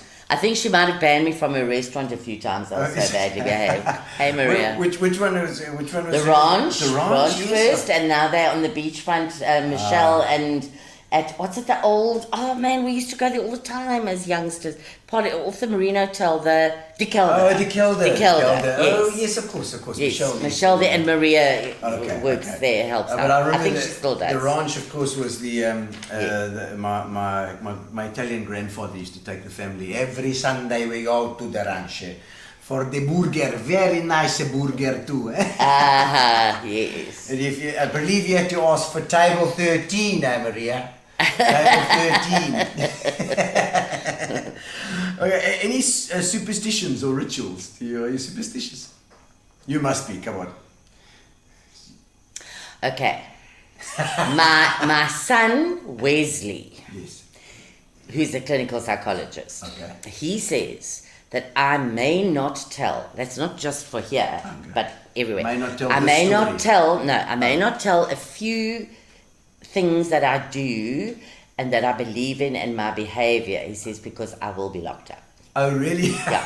And I think he's banking on it when he wants to get rid of me. That's why I became a clinical psychologist, so that he can get power of attorney and lock me away. Yes, lock you away. Yeah. So I don't actually really have any bad superstitions, but I do believe, okay, Wesley, sorry, you're going to kill me. One of them, yes. Yeah, One of so them's got to be at least. I've got a spot where I sit outside at my home, where I, like in the morning or in the evening, I'll have my whiskey and a cigarette. and then I actually see them In the and morning talk to for them. the whiskey, eh? No, the morning is coffee, in the evening is whiskey. Okay. And in the sky, I actually talk to my mum, my dad, and my brother, William's mum, my sister-in-law, and I talk to people and my animals and whatever. Wesley says, don't tell anybody that. You will be locked away. No, but I think a lot of people do that. Yeah, and also, after my dad died, where I cook all the time, there are 2 like spotlights that come down, and like the one would keep on going off and coming on, going off and coming on. I know it was my father. Then I'd say, Daddy, is that you? And the light would come on and go off again. I said, if it's you, I'm counting to 3, come on again. I mean, William was part of this, and my kids as well, they think I'm nuts. Yeah. So, I mean, I'm not actually really superstitious about anything, but I do believe, like, I can feel... You do talk to dead people. Yes, often. But I think a lot of people do that, you know. I always think, you know, and if you've lost somebody in your life as well, there's this circle of life thing that happens where the birth of a child or the death of a person is almost feels the same in a lot of ways. And I mean your folks and your thing, they're inside you. You know what I mean? They're part of your genetic makeup. You know? So I think there's stuff tied in there. Keith Clark says headstands. Oh yeah, I heard about this headstand story that you do headstands and you take your hands away or something. I could flip on my head in a second, on a bar stool, on a floor, on a gravel road. Really? I could, and then I hate underwear, so even sometimes I might have been caught without panties on. Yes. Then I would go on my head and I could actually, like, honestly, I could do that, really? fiddle my legs around, do all weird things. No, I was known for my headstands. Okay. I used to flip on my head all the time. Come on, Bubba, give us a head. If I wasn't hanging from the rafters at the Elsa restaurant until 4 o'clock in the morning, you know, yeah, then I was actually doing headstands. Headstands, yeah, it's like a trick. It was my party trick. Once a guy, actually, he said, I bet you I can stand on my head longer than you. I said, I bet you can't. So we stood like with our heads like this, and he fell over on top of me. Oh no. I woke up the next morning. I thought I've gone blind. I don't know what's going on. I got 2 black eyes. My nose was like a little pig's nose, as fat as this. I had a lump in the middle of my head this. Now, and I'd run away from my boyfriend at that time. It wasn't William. Okay. And I had to explain to him why I had a bump on my head, 2 black eyes, and a nostril that looked like a pig. He didn't believe me, but it was actually a true story. I didn't do anything wrong. You must have fallen over and fallen into your face. Yes, he did. You know, people, honestly, men, it was all about his ego on the waterbed. Tell me the waterbed. Yeah, I don't think I managed that one, Keith, if I remember. I don't think I could get the headstand right on the waterbed. I think that's what you're talking about, I hope. So. No, he said, he sent me a message saying, ask her how a waterbed feels or something. I can't remember. Did you have an experience with a waterbed? You'll have to remind her, Keith. Keith? God, were we single? Did we do it? You never know. Casey. Oh, man. Okay, any obsessions over the years? I'm obsessed about so many things. Oh, is I'm obsessed about jewelry. I'm obsessed about perfume. I'm obsessed about my dogs. Oh, dogs. You like dogs. I'm mad about my dogs. I think I've actually got like OCD. Oh, really? Like I cannot run out of anything. So I've got like my book that my dear friends Lindy and Leanne, they give me for my birthday. This one I'm still, because I haven't finished it yet. My new one, I can't wait to start. Okay. I have to write lists of everything because I can never run out of anything. So you're OCD? So completely, yeah. And your house is super neat? Yeah. Well, yes, until the next morning. Oh, yeah, okay. when I've had massive parties and things like that. Right, No, I'm completely OCD about stuff and things and how it works. But that works well in a business. Yeah, it does. Yes, yes, because like I'm not on Facebook, I'm not on Instagram, I'm not on any of the social media. Because when I had my business, all I did once laptops and cell phones came in was I was on them all the time, and I would not go to leave my office or go to bed until I'd finished what I had to do. Okay. You know. Okay. Everything done. Everything had to be done. Otherwise, I can't sleep. So if I'm really tired now and I know I've got stuff on my laptop, work that I need to do, I will go to sleep dead at 4 o'clock in the morning. I will get up, go make coffee. I'll go straight to my office and start working. No, I can't. I hate getting up early in the morning. So I'm still a workaholic. I am. A little bit of an alcoholic too. But mostly a workaholic, Alco and a worker. Yeah, and a smoker. Excellent. Your favourite place to visit in the world? Effervescent, without a doubt. Yeah. I love that. Look, I do love Portugal. Okay. Portugal. Very nice, Portugal. Yeah, I remember going to the south of Portugal once. I had this boyfriend that I met there. He worked in the, what was the pub called? Anyway, his name was João Rafael Manuel Graca. I met him, I had met him in Portugal just before I met William, actually. Yeah. He looked like John Travolta as a young man. He was gorgeous. He was 10 years younger than me. I was and 32 and he was 23. Yeah, he was very good looking. So we used to go out on the pedalos and I would not pedal. He would pedal and sing me Portuguese love songs. Then I would lie on the beach and I'd say, Super João, cold beer. He'd run across the hot sand and come back. And I remember him once. It's like Shirley Valentine. Yeah, I remember once him stroking my arm on the beach saying, Patricia, you're so beautiful. You're so beautiful. But if you just weighed a little bit less, you would be more beautiful. I broke his heart. He proposed to me looking across the sea on a full moon night. And I said to him, sure, this is just a love romance. He says, I thought you were different. I thought everybody, they just want me for my buddy. I thought you felt the real love for me. I said, I do, sure, I do. So he said, you promise you will write. Okay. So I ran around Lisbon airport like a mad person, wrote him a postcard. Sorry, sure, that was the end of you. Shame he'd already sold his sound system to book a ticket to come back to South Africa with me. Oh, my word. No, we can't have that, you know, Trish. No. It's very nice on the beach in Portugal, but yes. But to come here, then you become, you've got to fit in with the whole Portugal community here as well. Then, yes. And we actually, my family, we hired a castle in the north of Portugal in Figueira de Foz. Okay. Actually, it was Ian's ex-wife's family's home, but it was a proper castle. Okay. And cool. My mom and my dad, and listen, they had this place where we used to do ballroom dancing. We had Joanita, who used to make all the Portuguese feijoada and all the food. And then we had Carlos, the garden person who used to do stuff in the garden. Okay. And I can still remember this place. I mean, both my brothers were there with their Sandy, Ian's ex-wife, and Mark and Isabel, my sister-in-law that lives in Switzerland.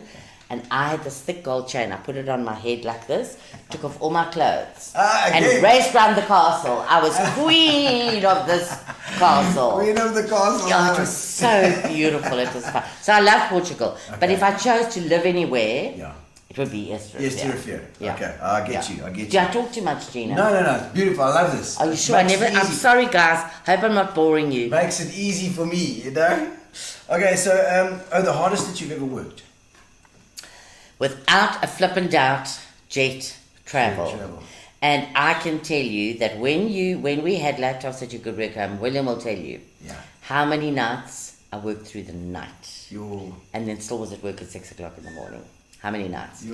I just used to sit at that laptop in my study and just work many nights, Getting stuff ready for them. My clients were the most important people and I loved them.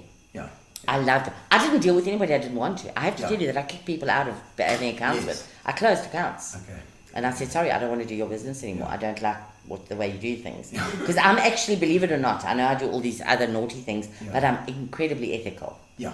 You know, I really am. Well, I think it's important when you're doing a business, the only way you can really run it is you have to keep your integrity intact. Yes. And so your integrity is intact, even if your clothes aren't. Yes, that is well. Yeah, there you go. You put that very well. Hello, guys. It's me. I look at your board every time I drive past your house. I love your things that you say on the board. Yes, I know. What's always does. Definitely not bored. Michael Clements down on the beachfront, definitely not bored. I'm captivated with this interview. What a legend lady, brilliant example for the youth. Oh, thank you. Michael. Thank you. Ray, here's a Ray. Oh, you gorgeous creature. Hello, Ray. And Ray, expect a call from me. I'm going gonna get you on as well. He's a liquor guy. Hey? Yes. He's part of the liquor trade. So Ray, expect a call from me, young man. We're going to chat sometime as well.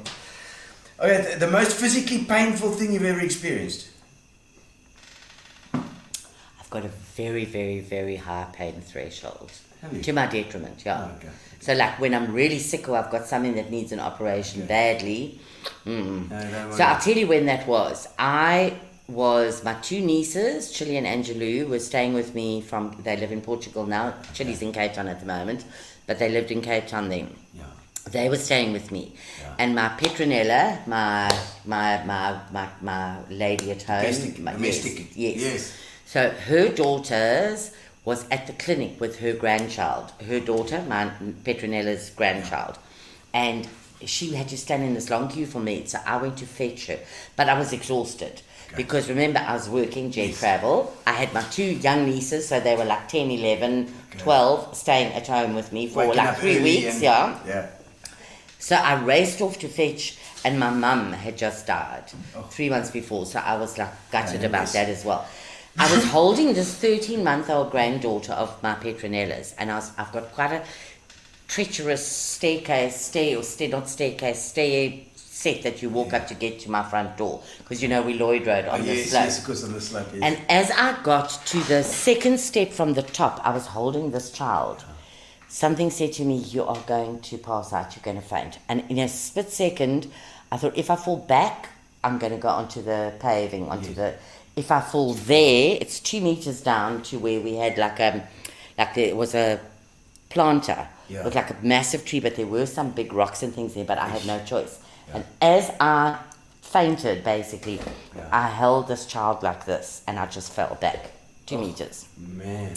If it wasn't for her, I would be dead, because my head would have hit that rock. But I was like this. The child never had a scratch on her. Yeah. I broke my collarbone. I've now got a steel collarbone there. All the ribs on this side, and slipped 5 discs in my back. Wow, that's a hell of a fall. And then when I went to the hospital, You just lost I was got up just too fast or something? I was exhausted. I was just exhausted. I just couldn't actually take another step. That was the most painful thing I've ever had. Then I started taking cannabis. Are you allowed to say that? Yes, absolutely. Cannabis. Love cannabis. So from then to heal, because the meds and then they didn't want to operate because they found a tumor in my collarbone, which was benign. Okay. But that's why they had to remove it, and I had this big thing put in here. It was very sore. So then I started taking cannabis. So now that was in 2017. Yeah. And William and I take cannabis every night for overall health and well-being. But we've got a basket this size next to William's bed with all the munchies in the world in it. Right. So we'll go to sleep. Like, it makes you sleep. First of all, it makes me very aware that I watch TV. Then I go to sleep. Then I wake up, and then I got the munchies, and I've just got to munch. And we have such fun. William actually says he's getting rid of the basket. All right, okay. He's not allowed Too much to. now. No, he's not allowed. If he does, I'm leaving him. You know, my Italian grandmother, when she got older, she was 88 or something. She's got pains all over the place, and my mom, she got a little bit of gin. Yes. With it, she put cannabis inside. She used to just soak it in there. Yes. But my my nonna didn't know anything about it. But she said, "This one, gin, very, very good. Sleep, dormire, tutto dormi very nice, sleep good." It does make me sleep so well. But I think from an overall health thing, I think it's done a lot of other stuff for me as well. So I do take it because I like it, but and I do take too much, more than I should. And some nights, okay, I try not to, but I'm just naughty by nature. I can't help it. It makes me laugh. It's not the only thing that you like, that you've taken too much. That's fine. Okay, are the coldest you've ever been? I'm the hottest person around. Really? I'm always hot. Always warm. I have hardly got any jerseys or jackets. The first time I played with snow was in, I think was it Finland or maybe Copenhagen. I can't remember which one it was. And I want to tell you something. I had a normal pair of khakis on, a normal pair of jeans. I had a cotton shirt, no gloves, no hat, no whatever, and I was playing in the snow. So I am not... So, never get cold? No. Never get cold, good. Most uncomfortable place you ever slept? Let me think about that. On your head. Well, it used to be in the early jet days when there weren't so many staff. Yeah. Then there were a few of the naughty ones that would go out jolling. Tracy, she was Tracy Sharneck in those days. She's Tracy Paul. She lives in Bath now. She's the funniest person. Somebody tag Tracy. Yes, she's the funniest person I've ever met in my whole life. We love Tracy. We on Friday nights when some of the old jet girls get together, then we get a little bit pissed. Then we talk to Tracy. So they would go and they'd be partying, and that night I wouldn't have been partying. They'd pitch up at my house at 5 o'clock in the morning, demanding breakfast. Oh. So I would make them egg and bacon and give them flipping whatever drinks they wanted with it. Greasy spoon. Then they would all decide they're coming to sleep in the boss's bed with William. So it would be William and myself and like 5 of them. So I would say that's most probably the most uncomfortable. Because William used to slip out, because they also wanted to all be in the middle. Yes. So William used to slip out that side and then come and make me slip out this side, and then we'd go to another room. Oh, I love it. Is there any, there was one that something that you own that you truly cherish. Do you want some scotch, by the way? Yes, please. I think a little bit of scotch. A little bit of scotch would be beautiful. Yeah, we'll do that sometime. Thank you. I only do doubles, by the way. Okay, excellent. Doubles. Double for you. I'll say, Vicky. Something that's very precious to me. I'm such a... I don't know what the word is. A lot of things are precious to me. Yeah. Do you know that I have still got like all the cards, the special gifts that my staff gave me in those days? So you're a bit of a hoarder. I'm a bit of a hoarder. Very sentimental. There are things like in my family that are left from my mum and my dad and my brother, my mom-in-law, that are very precious to me, and I can't get rid of it. And it's not about a value. It's not about a value. Okay. It's just sentimental. And you know what? I think because I'm getting really old now, I'm so worried that I'm going to forget stuff. Yeah. And I don't want to forget stuff. So when I like hold that special brooch of my mom's, it's a bee brooch that my niece Regan's going to get. Oh, I never told her I was going to be on. She would be watching. Well, get somebody to tag her. They can tag her right Ian, now. tag Regan. Regan. I'm sure Ian is watching. Yeah. And then, like, if I touch it, so she's mad about bees. Water in, Yes, please. She's mad about bees. Then when I touch it, I remember my mom wearing it, and I remember things. So I'm very sentimental about a lot of things, and I'm a very big crier. Oh, you cry. I'm a crier. Oh God, I'm a crier. I get sentimental about things. Yes, and you remember stuff. Yes, and listen, you can't even take me to movies. I cry in the advertisements, let alone a sad movie. You can't. No, I cry about bees that drown in the pool. I'm a crier. Oh, no. I'm an empath. I think my son hates it. Okay. He says I'm cooked in the head, and I'm not. Oh, sorry, where's I've told the stories again. Yes. I'm going to get locked up. He's going to make sure I get locked up after this. No, it's fine. I think a lot of things you think are only a lot of people talk to their dead relatives or people that they love. You know, because there's something that in human nature that makes you think. But they're precious stuff. How do you just go and sell that to a second-hand shop or an antique shop or whatever? Like there's this little chest of drawers that came from my granny that I remember in Pietermaritzburg playing with all her jewelry in these little drawers. Then it was in my mum's house. Now it doesn't really fit in my in my house, but I'll never get rid of it. Yeah. I'll find it. I'll put all my little costume jewelry for when I dress up. You know, I just dress up. Yeah, I just dress up at home, like in the middle of a dinner party, maybe 7 times. Yes. Become a different person. No, I love that. Yeah. And dinner party. Let's talk about Come Dine With Me quickly, because we missed that out at the beginning to our talk. The Come Dine With Me. How did that all come about? Tell us the story of that. Okay, I'm going to try and make this short. Yes. So, my friend and staff member Kim Carr. Yes. She was sending me WhatsApps and emails often. You have to enter Come Down With Me. You have to enter Come Down With Me. I said to Kim, I'm not going to enter. Then on the 22nd of May, because it's not a good day for me. I'm not going to say why. So I had a hell of a hangover. On the 21st, the night of the 21st, I got snot flying drunk. So the 22nd, I go to my computer because I had work to do, but I was working from home at this stage. And Kim Carp, this is the last day to enter. Here is the link. So I think, oh, for fuck's sake. sorry, everybody. So I press this. So now I fill in this whole thing. And of course, I'm still half tired, and I'm filling in, and I'm making this, embellishing here and then, and they want these menus. So I do a Mexican menu, and I do a Greek menu, and I just make it up in my head. I heard salpicon because I used to take this one recipe and tweak it, not make it anything like that, but use some of the stuff. Okay. Anyway, so then they say, you need a picture of yourself, a picture of your dining room, and a picture of your kitchen. So I walk through, I go, ching, ching, ching, email it to myself, and I send it off. And it's one of those ones that you can't keep, once it's gone, it's, there's no getting it back. So 2.5 hours later, I get a phone call from the Come Down With Me people here in Joburg. They say they don't know what happened, but they got my pictures, but they never got the form. Would I please, I know it's a very big inconvenience, would I please complete it and send it in? These were my exact words. Not a fuck. I've got the worst hangover I've ever had in my whole life. Goodbye, I'm going to sleep. And I put the phone down, I go to sleep. Now they start phoning me. So eventually at about 4 o'clock, I said, okay. I said, but you know what an idiot I'm going to make of myself, because now I'm stone cold sober and I've got a hell of a hangover. If the two forms ever collide, they're going to be completely different. And then you're going to really think I'm nuts. So anyway, I did fill it in again. I'm sure it was completely different. But I think from that whole thing. They were done that I was in. I was definitely in. You're in. And it was the most fun I've ever had.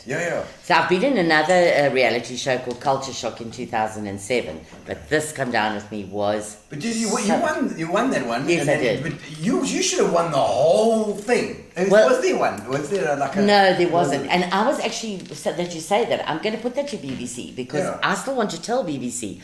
I'll Come Down With Me. So there was Everton, Theo, Claire and myself. Before we even it aired, I think it was the 18th of November, it was the end of October, they said we have to have a dinner at your house before it's aired. So and with our partners. So we all met our partners and I did the dinner, and we had to say 2 nice things you said about somebody and 2 horrible things you said about somebody. Like being prepared for the punch when it was going to show, which we did. And then they said, we want to watch at your house, because your house is the biggest house. I said, are you crazy? My family and my friends can't even fit in here. No, but we all have to watch together. So William was part of a Red Devil club at that stage, a big clubhouse in Villiers Road in Walmer. And it's a tennis club. Yes, right there, 10th Avenue. So we actually hired that venue. Scout Club. 150 people watched that show with the 4 of us. So all of the 4 of us and our partners, family and friends. I think it's the only time that it's ever happened on any Come Down With Me that the 4 people have watched together. So we watched together. Do you know that we're still in contact? We still have dinners. Obviously, COVID made it a little bit different. So we do a rotation. You keep in touch? Yeah. No, we do. We have dinners still with the partners and everything. It was the best fun ever, and it is proper reality TV. They don't tell you what to do, how to do it. It was great. They don't coach you or anything. No. It was lots of fun. The idols and those things, they always seem to coach people, and they like to make good TV. They will. In my Mexican meal, every single thing had tequila in it. Everything from the chicken livers to the chorizo to the beef salpicon to the flippin' citrus flan. But you were hooking the tequila anyway. Well, I was completely fraught by the people around. Because the first time I was on the counter and I was putting it into the first thing and I said, oh, tequila, and I took a sip. Stop. Then the camera said, roll around this way, catch you, do that. So every time I did it. Too, actually. By the time the guests arrived, I had a half a bottle of tequila. And I love tequila, so that wasn't too much. It was loads of fun. It was lovely. I loved it. And I mean, the spin-off from that must have been huge as well. Was it like people that you don't know as well? Saying, how's it? I can't go anywhere. People, Leanne, Lindy, Kim, none of them will go shopping with me. My children, Angie, my daughter that lives in Switzerland, when she was still living in South Africa, nobody will go shopping with me. Because for me to get from here to that our way, in a way, will take 2 hours. And I mean, and you know that even if people are in the shops, My voice is so distinctive Yes. that if I'm talking, they'll come up and say, Bubba, Bubba, Bubba. Yeah. No, in Cape Town. I went to Cape Town. I was accosted in Cape Town a few times. But I love that. I love It's being national. famous. It's Yeah, I national. love it. Like Yeah. But I love being around people as well. I love, and like you were talking about that network that you get, and it just expands it. Yes, Which absolutely. What is life about? Isn't it about people and Yes. people you love and people you want to be around? I suppose if you're introvert or if you don't like people, I don't know. A mate of mine says he doesn't like to be around people too much, but then when he hasn't got anybody around, then he's Then he's miserable. then Yes, he's miserable. yeah. So, I won't allow anybody to be an introvert. So if they're in my company, not a chance. They've got to be extrovert. Yeah, absolutely. Excellent. Not going to happen. I don't know if there's I see somebody's tag Kim Carp as well. It says Linda's tag. Linda Morgan. Yeah, Linda Yes. Morgan. There we go. And Sharon Roth is saying hello. How's it, Sharon? Sharon, of course, she's not an introvert. No, definitely not. Definitely not. Oh man, any bucket list items you still want to do? What do you still want to do? Okay. I don't know if I can say Oh, that. you can say it. Of course you've got to No, say it. I can't. Oh, come on. Okay. Come on. Do it. Ian, I'm sorry. Wesley, Angie, I'm sorry. Okay, I don't have a bucket list. Okay, what do you got? A bucket list. Oh, nice. And who's So, on that? no, it's William and myself. Oh, okay. It's okay. like Oh, do you want to go and do Great it? Barrier Reef in Australia. Oh, so you actually want to do it there? Yeah, in the sea where people are swimming on the beach, like you snorkeling, and I'm so naughty. It's like an you see. exhibitionist. Yeah, kind but, of vibe. but nobody knows. Yeah, so it must be a secret. Is it like? Yes. Is it the? Ooh, Am I going to get caught? Am I Yes, going to am I get gonna caught? caught? Yeah, Okay, yeah. okay. But I mean, it's just so we've still got to. He's trying to get me to a hot air balloon, but I don't like heights very much. I don't look up, but you don't have to look down. You just have to look up all the time. Well, I'm going to have to do it soon before I get too old Right. and fall over. That's part of the reason why the camera's only from the top up. All right. Yes. No, my sweet William and myself, we're very naughty. So I'm not even going to talk about restaurants and bathrooms and... You know. Okay. Have you got any hobbies or you collect anything? I collect jewellery, Okay. especially engagement rings from William. Oh, nice. So you give them to you a few times then. So have you split up and got back together again? No, never. No, Never, You've no. always just been engaged Yeah, and engaged. and because he really did actually want to get married, but I just wanted to be with him. So he thought if he gives me a bigger, better engagement ring, then it'll happen. Gonna work yeah. again. Yeah. But you like jewelry, so you like, Yes, okay, bring yeah. it on. But the weirdest thing is now I couldn't really give a shit. I mean, I put all my jewelry onto, not all my jewelry, but this set onto now. Well, it looks very thank nice. you. Just because I was going to be fancy. I Oh, mean, yes. I never wear it at home. I never ever wear it when I go to the shops. So I'm actually over it. So, okay, you know. okay. So Yeah, it's not gonna yeah, happen no. anyway. Hobbies. Yes, and things you collect as well. I mean, you do like if you hoarding. You are a bit of a hoarder. Well, you know what? I've got so much stuff in my home that I need to get rid of. But there are lots of reasons why that's come that way, which I'm not going to bore the people that are watching this with. I don't really. Do I have hobbies? Hobbies. Not really. No, not really. What is it? You used to say it at school I'm when just- you do oral. Yeah. You know. I'm just like so busy doing so many different things that the one thing I know I do need to start doing is some serious exercise. Wesley, yes, I am going to start exercise. I said this year I am. I mean, I used to do major exercise when I was at school. Yeah. I mean, I was an EP springboard diver. I had an Australian swimming coach, Your Terry mom played Gulliver. squash. My mother was a squash player. I played tennis, hockey. I did ballet. Okay. I had 1 year to go to be a teacher. But then travel completely consumed me. Yeah. I was so passionate about it that I didn't care about anything else. You found your stride. I found, yeah, absolutely. So, I suppose over the years I've had things that I've collected and stuff, but no, not really, no. But you strike me as active, sure, certainly. I mean, are you up and about all day? Oh, Yeah, please. Yeah. I'm busy. Your Yeah. hobbies, oh, God, my brother. Washing. Washing. I'm mad about doing washing. Really? I cannot. And we've got water. Thanks, Ian. Yes, it's my brother. He's quite right. So I mean, I can't help myself. Do you know that when we were at the shack, and now there's no water shortage at the shack, but I'm talking about even when we were young, I now wanted to do washing, and I didn't have enough washing.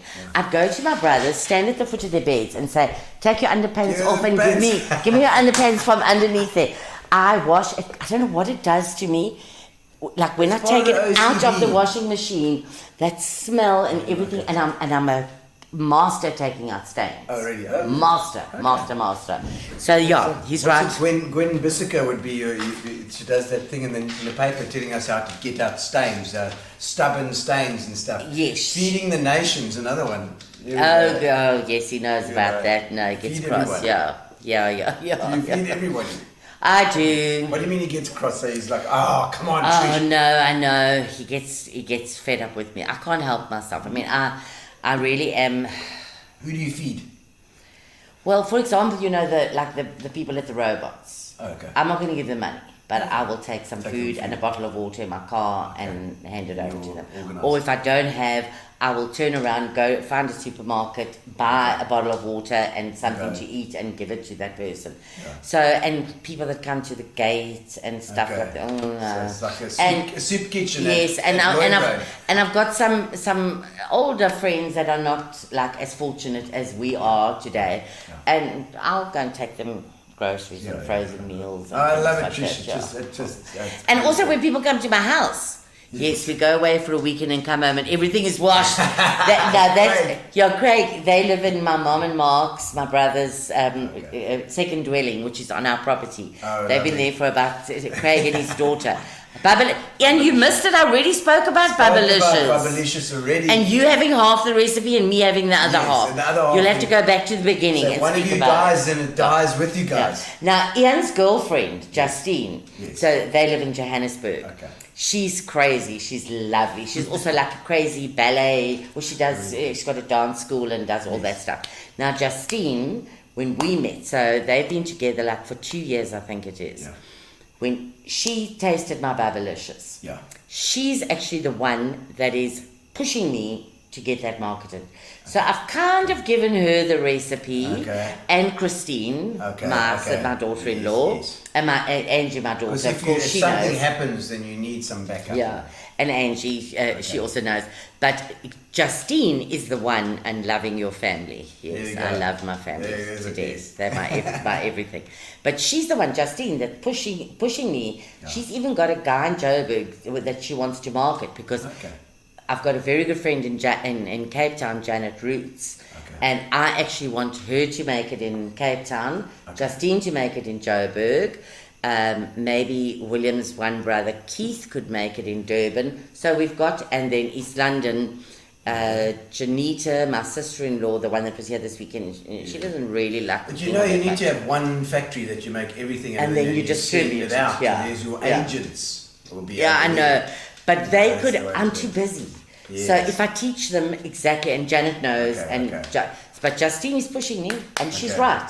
Yeah. Because I need a new venture now. Oh, nice. It's always nice to have something. Yeah, if you don't, you're going to get old and you're flipping going to cripple and lie in bed all day. I know. Yeah, watching shit on TV. That's why I started with my coffee too. Also, you need something that's something else that's interesting, that's fresh. Absolutely. So fantastic. So we'll help. I'll help. You can help me with marketing tips, and I'll help you. And you help me. Absolutely. It's me, Justine. You look amazing. Carry on being you. Oh, she's so lovely. Her. She's on Ian's Facebook or whatever. And it is. Justine, she always says the most wonderful things to me. She always makes me feel so good about myself when I'm feeling down. She's great. Oh, good. And I mean, during this lockdown period, a lot of people have felt down. I mean, have you also had a bit of depression? Have you ever think? I don't know if. You know what? I've always been so lucky because I had such a wonderful family and so many magnificent friends, and then the staff came along. So I've been a very fortunate person in my life. So I've always been very happy, but I did go through a bad time after my mum died. Then William's sister died at 44, and then my brother died, Mark, and then my mum-in-law died the year before. And they were very, very, very, very close to me. So I went through a bad time. I wasn't myself. I wasn't. But something happened when Wesley and Christine had their little boy Sebastian. So William and I, in a short space of 2 years, we're grandparents of 3 kids. Okay. So we've got Jesse and James that live in Switzerland, where William's on his way to go and help look after. Because he left this they morning, he left at 1:30 today. Okay, cool. But when Wesley and Christine had their little darling boy Sebastian, unfortunately he was born with a few problems. And at 9 days old, he had a very big operation cut across his tummy, and he has something called malrotation. It's where unbelievable. all his insides are the wrong way round. So he had this massive up, and then he was so ill, he wasn't getting better, and he was flown to the air ambulance to the Red Cross Hospital in Cape Town and was diagnosed with Hirschsprung's disease, when your nerve endings, certain of them in your colon, have died. So at the moment he's got a stoma, which is a little bag. But little baby. Yeah, he's only 2 months old, and God, is he beautiful. He is so cute. He is so good. He's smiling. You know that when he was born, just under 4 Ks. Now he's 2 months. Big. Yeah, big. But then he was so sick. Yes. Only now. What day is it today? Tuesday. Yesterday was weighed. He weighs. He's just got to 4.1 Ks. Wow. So he's actually been under his birth weight the whole time. Yes. But oh my God, he was at the house today. Wesley brought him today to say goodbye to Grandpa. This little boy, he's got colour in his cheeks. He's put on weight now. He still needs to put on a lot. He's smiling. He's the most. And so you know what? This doesn't mean a thing. But we're hoping that in April they're going to open him and reconnect. cut the pieces that are dead, because they did, I think, pathology of where the dead pieces are. But he'd had 2 ops already. They couldn't do that then. Of course. Then in 2 months' time, provided the colon heals properly, then they're going to reverse the stoma. And Wesley said it's called a pull through, where you pull it through and connect it to the anus. And I know it's going to work. Well, if he's got colour back and so, I mean, that's fantastic. I mean, you know, it's unbelievable what they can do with the surgeons today as well. I mean, it's amazing. Imagine that in the old days. I know he wouldn't be here. And I just want to say to everybody out there, if you could have witnessed how Wesley and Justine have handled this and managed this, I mean, how difficult has it been? They were told many times, be prepared, be prepared, be prepared. They have been amazing, and now the joy is there. I'm so proud of you guys. Well done. That is amazing, and well done to Justine and Wes. I mean, you know, as parents, you don't expect this. It's all like a thing when you're pregnant and it's like, oh, the baby's coming, 5 fingers, 5 toes, going to be so beautiful. Something goes wrong and your world ends for a while. You know, you've got to actually work through that and fight through this whole thing, and this little child is relying on you completely. Absolutely, no. I mean, honestly and truly, they've been through a hell of a time. But he's gorgeous. He is the sweetest little darling. Well, he's got a very nice granny. Oh, God, women are so lucky to be grandparents of these 3 beautiful children. Okay, so Gary's got some questions. What the most embarrassing thing you've ever worn? I don't know. It might be that flippin' duo dildo that you had. Listen, no, I've worn many more So once I was also invited to, I don't know why did I go in a kilt. It's the dildo. Yeah, it was the same thing from those naughty bloody boys that were in my luncheon club. So I went, and what was it? And I remember I wore a kilt. And under my kilt I had the 2-sided penis. Also tied underneath. Kept it over. Then I remember we were sitting outside, and I made sure that I was sitting like this, and then the big dong was hanging down between my legs, and everybody was like looking at me. Now, I've worn some very strange things in my life. I mean, very strange. Sure. Lots. And I've worn some strange stuff, but I think you've got me beat. Yeah, no, but that's not, I'm just even trying to think. I mean, those... You see, you said you like dress-up parties. I do remember that Tracy, the one that lives in Bath that I told you about. Yes. So we had a farewell for her, the girls, at our house. And the final dress-up, I dressed up about 7 different outfits that night and been 7 different people. All right. And the final was my farewell to my Tracy. So I remember saying to my daughter Angie, okay, this is very rude, am I allowed to say? Yes, you can say rude. Angie, put Vaseline all over my cookie, all over. Then I sprinkled it all with glitter. Then I put Vaseline on my nipples and sprinkled that all with glitter. Then I had a see-through piece of chiffon that I waved around my body like that, but with all the glitter showing through. I mean, all my staff were there. Then I came through and did a song to my darling Tracy. I mean, really, poor girls that had to witness that. But I think that's most probably one of my worst. Okay, completely see-through with glitter. That would take it from me. That would take it from you. A vajazzle. That's exactly it, a vajazzle. I like that. Love that. There we go. Biggest accomplishment in your career this far?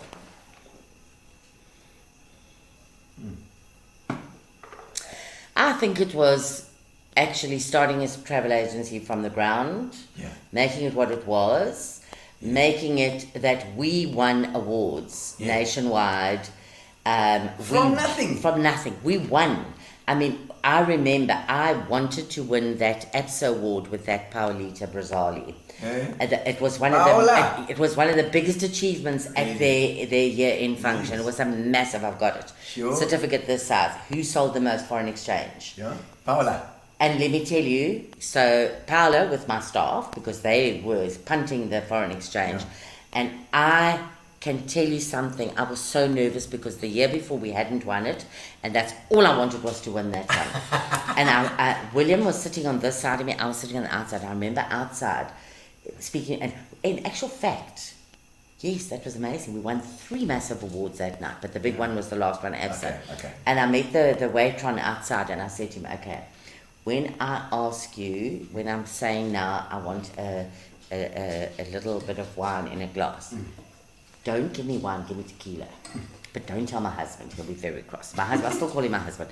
So I was downing these tequilas on the side, and when we won that award, listen, I was beside myself. So I think being the owner of Jet Travel, having such a successful agency, which I did not do on my own, without those girls, and Lyndon, and poor old Columbus, our driver, Lyndon and Carmi. So Lyndon used to work in accounts and Carmi used to work in travel. They were separated, one upstairs, one downstairs. So he was the only guy, poor guy, but he coped with us. But working with those amazing people and watching them also grow up, married, children, being mothers and everything, I think that all of that has been my biggest accomplishment. It was incredible. I was around, I was around that time. Yes. I just remember, I absolutely remember that team working like clockwork. Like it was really, you were the mother that came in here and sorted things out. If you needed your apron the wrong way around, says Robert Ginsburg. I'm not wearing an apron. This is my... No, there must be a story. Oh my God, yes. When I served them as the naked chef. No clothes on, just an apron. I think that's what you're talking about, Rob. The wrong way around. When you go to Trish Bubba for a dinner party, you never know what you're going to get. Enjoying the chat with Davina, Leanne Harrison. Rennie's function, oh my God. Oh, Micah Girl, come on. Okay. So, Leanne, Leanne. I love you for saying that. What's the story? I wish I had a picture of my bike out. My mom saw it once. She said to me, Peter, do not ever come in my face in that again. It was in one of the shots on Come Down With Me at the bar where you, a ring in my nose, my eyes with black eyeshadow, like pale lips, beauty spots, earrings, my hair teased up like this, like biker Harley Davidson boots, a t-shirt that I put biker girl on the front, like really decadent shit, So, when I sold to Bidvest in 2004 on the stock exchange, which is another story. That was so sad when I had to tell those girls I'd sold and why I sold. Anyway, I had a 5-year management agreement. They wouldn't take less than that. It had to be 5 years. So I was trying to show them that they're doing the wrong thing, which is why there's no jet travel anymore. Because in actual fact, they tried to make jet travel like Rennie's travel, and it wasn't. It was a completely different culture. So we were going to the end of the year function where there was always a conference and then it would be like a dinner that evening. So I thought, okay, they're not listening to me. They're not actually listening that we are different. We don't want to deal with corporate people, deal with leisure. So in my room, at the last minute, I said to William, pack my biker girl outfit, pack it. Now, this is Rennie's travel, all the big fancies, bid vest, you know. Yes. So I raced off to my room while we finished the conference. Everyone was going to change for dinner. And I put on my biker gear. And I have got a leather whip as well. So I remember walking up to the table where all the pre-champagne and the dinner drinks were. Okay. And I looked at them and I said, I don't want to know, thank you. I said, I'm sorry, I think you're at the wrong function. I said, I'm at the right fucking function. They said, you're at the wrong function, you must go that way. I said, listen, just move out my way. Yeah. Give me one of those and just, that's it. Yeah. Then I walked to the door where you were going in to the conference. pre-dinner proper drinks. Yes. No, the conference was finished. Okay. I don't think I should say names, but anyway, Yeah, so yeah. the CEO was there with all the people, and my immediate boss who was in Cape Town, and I stood there, and she also said, you're at the wrong place. I said, really? She said, Trish, is that you? So I said, yes, it is. Get out the fucking way. So, then I walked in, and my immediate boss saw me, and he ran away from me. He was so scared. So I took the whip, and I hit it on the table loudly. Douche! I'll have a tequila, please! Bring it from wherever. Listen, I was so badly bad. And that night, we also won 3 awards. We only just joined the fold, and we won 3 really good awards. Me dressed as biker girl. Well, they nearly kicked me out of the function, but then she did. Then we went up to the roof deck afterwards. I remember that. And I dive tackled her into a bush where they had all these bushes. No, the CEO. Oh, the CEO. Oh, my word. Thank you, Nurse Leanne. Betty. Oh, no, I can't remember Nurse Betty, Leanne. Are you crazy? Nurse Betty. Oh, my goodness. Oh, these are good stories. Have I been talking too long? Oh, no, we're getting towards the end, but we can fit in a Nurse Betty story. Okay, so I was asked by one of my staff to do a fundraiser for some children that were going to play hockey, SA hockey. Yeah. And somehow the involvement was, there was a woman in Joburg that had just bought this massive sex shop with her sister. And the one that had bought it died, and the sister had all the stock that she was not going to do anything with. Okay, right. So she wasn't that outgoing person that was Yeah, going to do yes. this. So they asked me if I would do an auction with all the sex stuff. So they dropped this massive bag off at my office about 3 days before, but I was too busy. I never even looked in it. I didn't even look. So it was all sex toys and shit like that. I never even looked at it. So the function, and then the venue changed, and it was at the Hellenic Hall. Now, you know how many people were there? Yeah, like it's quite a big. lot. Yeah, a the lot, Greeks. Oh, the Greeks. A lot.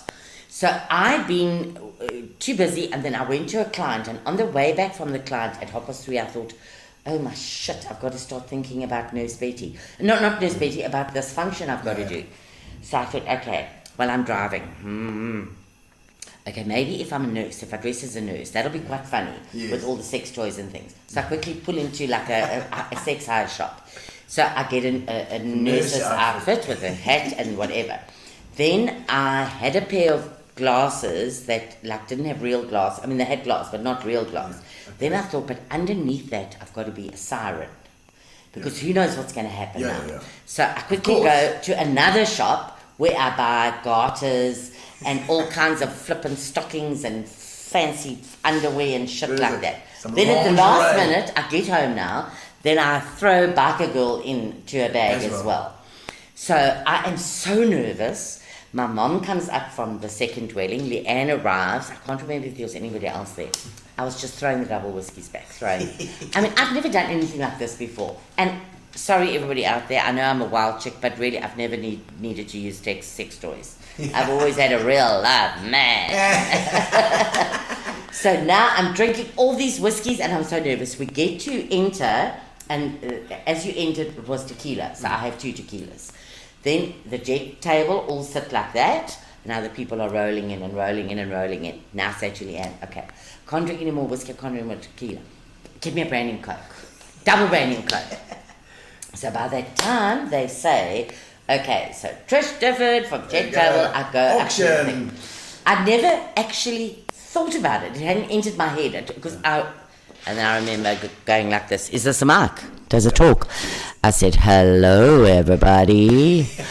I'm Nurse Betty, and I'm here to help you get your shit together.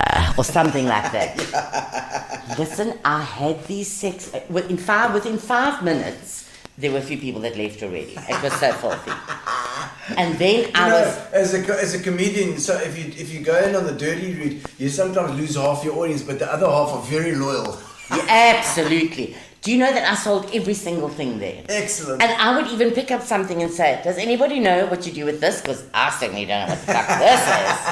And then I think then at that stage I'd thrown off my nurse's outfit. Oh, now yes, I'm the siren. lingerie. Yeah, and now I'm doing more selling. I remember on that side somebody asked me a question. I can't remember quite what the question was, but I remember saying to her, it's actually how you feel about yourself. Yeah. So if you don't if you're a little bit overweight, like I am a little bit overweight, and you don't prance around and do naked ballet for your husband, then there's something wrong with you. Like, do not be ashamed of your body. Yeah. Be what you are, because if you're not ashamed of it, they won't even look at you as a fat person. They'll think you're gorgeous. Listen, the next minute on this side, and I'm not, can I say, I hope it's not detrimental, like there was a bunch of lesbians on that side. Yeah. The next minute, as the show was going and I was selling things, they were on them, it was a little bar counter there. They had their gear off, they were sucking their nipples, it was wild. Nurse Betty. Yeah, and then, so we left there, we still went to, in Eastbourne Road, what's that pub? Yeah, Aqua, was it? No, Eastbourne Road, the Anchor. The Anchor, yes. We still went there afterwards and partied more. Glenn Webster or Danny Fisher must have been playing there. And then I was known as Nurse Betty, and then somebody who said to my mother on at the squash thing, oh, I saw your daughter. Oh, dear, she's like, oh Nurse my God. Betty. No, but anyway, my mum was very embarrassed, but she didn't say anything ugly. And then I got all these calls to do more sex things and sell more sex things. I said, no, there was a one-off. I was crazy wild that night. I think it was a full moon. The moon affects me badly. Yeah. And especially if I don't know that it's a full moon. I get this boil in my stomach. And after all these years, I still don't know. And by the time it gets to here, I am absolutely... It's another one of your superstitions there coming through. Yeah, the full moon. The full moon. No, I'm crazy. What about some mini Olympic stories? We were talking about the mini Olympics earlier on as well. I don't know if you've got any other stories about mini Not really bad ones. Look, it was loads of fun. We used to drink, we used to party, we used to dance, we used to eat. Bad for Trish is relative. Yeah. Those days when we used to and travel to places, to play the games with Cape Town and Joe, it was fantastic. Great. That was fantastic. But we really enjoyed our little pee sessions here because they used to have it quite often. It was lots of fun. Lots of fun. And I say, seeing Leanne coming on. Leanne, if you're still watching as well, I feel like hugging you now. I just remember those days down at Westbourne Road. Westbourne Road had a vibe. It was Barry's Foods. Wow, it had a vibe. Barry, absolute vibe. The Crimpers. What's his name? Barry. And his wife was Morris. Barry Morris. That's with Di Morris. She was the. She was the interior designer. Yes. And Barry had his Saab that he used to ride around in. Upton's Barry Upton as well. Look, a couple of Barrys there. Yes, there were. Yes. I've got to tell you about my book. Yes, I'm going to write a book. Please, tell me. My neighbour, Rose van Wilderman. Yes. She keeps on telling me, because when I tell her another story, and I've got stories and stories and stories and stories stories. She keeps on saying, you've got to get a ghostwriter and write a book. Okay. I don't want a fucking ghostwriter. I want to write my own book. Okay, good. So, when we were in Switzerland, William and I, with our daughter in October, Angie still said to me, she's very spiritual, and I'm not really. Okay. In that way. Okay, but you talk to dead people. Yeah. Yes, I know, but not in that way. They like the yoga thing and all that, that kind of, what stuff. Yes. Anyway, so she said to me, what would you say to Buddha if you ever met Buddha? So I actually can't remember. I need her to remind me because this has to be the pre-notes in my book or whatever it's called. Yes. I can't remember what I said. And then she said to me, what would Buddha say if he met you? Yeah. And we came up with the title of my book. And I'm sorry if I'm going to offend anybody now, but this is going to be what my book is called. Fuck Buddha, I'm Bubba. And it's going to be short Buddhists stories. are pretty peaceful people. Yeah, It's like that. it's going to be short. It's going to have to be short stories because there's no way I can wind my life simply in a straight line from here to there because it goes so up and down and so many things and dush come. So I'm going to write a book. Rose, I'm starting the book this year. Well, I think you picked the right God to put in that one. There's only one that will take that. So Bubbalicious and my book are my project for 2022. Oh, magic. I can't wait to read that. It's going to be something. Fantastic. Trish, thank you so much, man. Thank you so much for coming on the show. It's been fantastic. And I don't know if I think we normally ask our people that come on their most embarrassing moments, but I mean I think you've given us Everything without even being asked. I've so enjoyed it. Thank you fun. very much, and thank you for people that commented. Yes. It was lovely to hear all those and see those pictures of the old faces. I don't know It if was there's beautiful.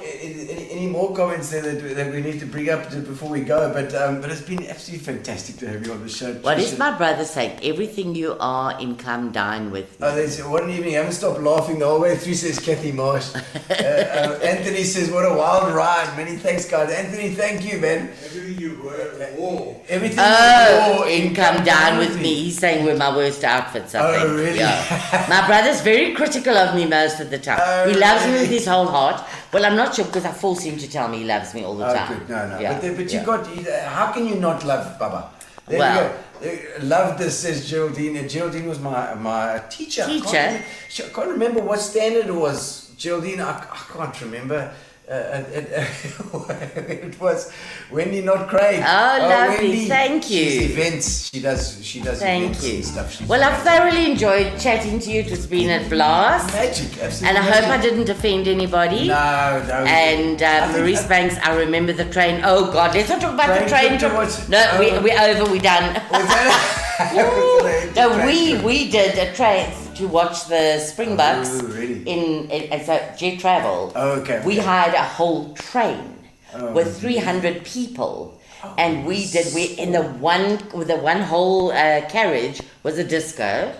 Then another was a booze with a bar, and the other one was no. Listen, But you can do eventing then as well. no, just we partied our asses off. You don't want to know. We had one guy that started with a jersey, and we saw like a little string. By the time the end of the weekend it was up to here because the whole thing had unraveled. It was a hoot. It was fantastic. Oh man, Trish, Paula, I love you, Paula. Oh, that's wonderful. Enjoyed, reminded me of the real good old days. Yes, I remember when Paula used to be in there as well. She Yes. organised my. Love you, Paula, darling. 95, 96, 97, I think, Paula. It's unbelievable.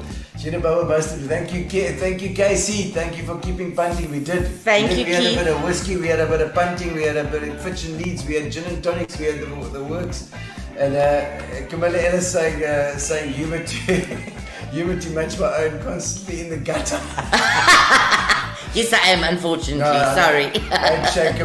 Camilla lost her mom a little while ago, and her mom was I'm also sorry to naughty hear little that. bugger. She was naughty as hell. I loved it. I love that sort of thing. Brendan Kelly says, what a wild ride. Great show once again. Thank you, Brendan. Are you away from home again, Brendan? Because then I must go and visit your wife, you know. Krista Anderson says, you're crazy and I love it. What a breath of fresh air. Thank you, Krista. Oh, that's it's so East nice. London vibes. Oh, good. All the way to East London we go. Wow. All the There way. we go. Now, Trish, what we do at the end is we do a competition. I go to the drum can, we do a song on the drums. So I've got a song, and you guys that are online, you can win a case of Fitch and Leeds. We'll post it wherever you are. We can post it to you. And I'll play the song. You tell me what song it is and what the or the name and the name of the artist. And the first one to get it on the comments wins the case of Fitch and Leeds. All right, so we're going to head on now. I'm going to stick in my earphone. Okay, what do I do? Oh, you can hang 5 here. It's fine. Must it's I fine. sit here? You can sit here, right here, and then Okay. we'll dance a bit at the end. Okay, I'd love to have a little dance-a-roo. All right, My so brother we're- should be here. Him and I do a little good dance. dance. Yeah. Excellent, I love it. Ian, we're Yeah. waiting for you, Ian. All right, so I need to just turn these down. You know, Ian was a drummer, eh? Oh, yes. I remember that. He used to play with the Tomboys. Okay. Yeah, plus, and the Tepper Toppies in Joburg. I remember. Dan and Ian Roberts. Okay. Ian played with them. Okay, they played the Tomboys. Yeah. I remember that story. Okay, let's set it over here. Let's see where we're going. I'm going to turn these down, yeah? All right, it's from one of our shows, actually. We got one of the shows, yeah. All right, so first one to get it, first one to put it in the comments, the name of the artist and the name of the song. You win the Fitch and Leave. Let's go, let's do it.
We have a winner!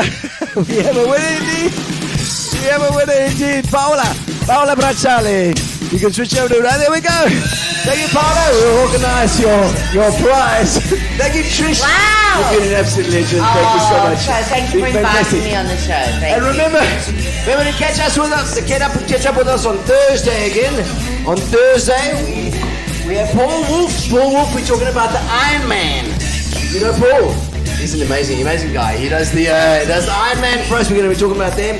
Thank you for joining us on the studio. Thank you to Fitch and Leeds, and thank you to Spa, and thank you to Trish. We love you. Oh, thank you, Gino. I'm all hot and sweaty. It was beautiful. I enjoyed it very much. All right, thank you guys. We'll see you on Thursday.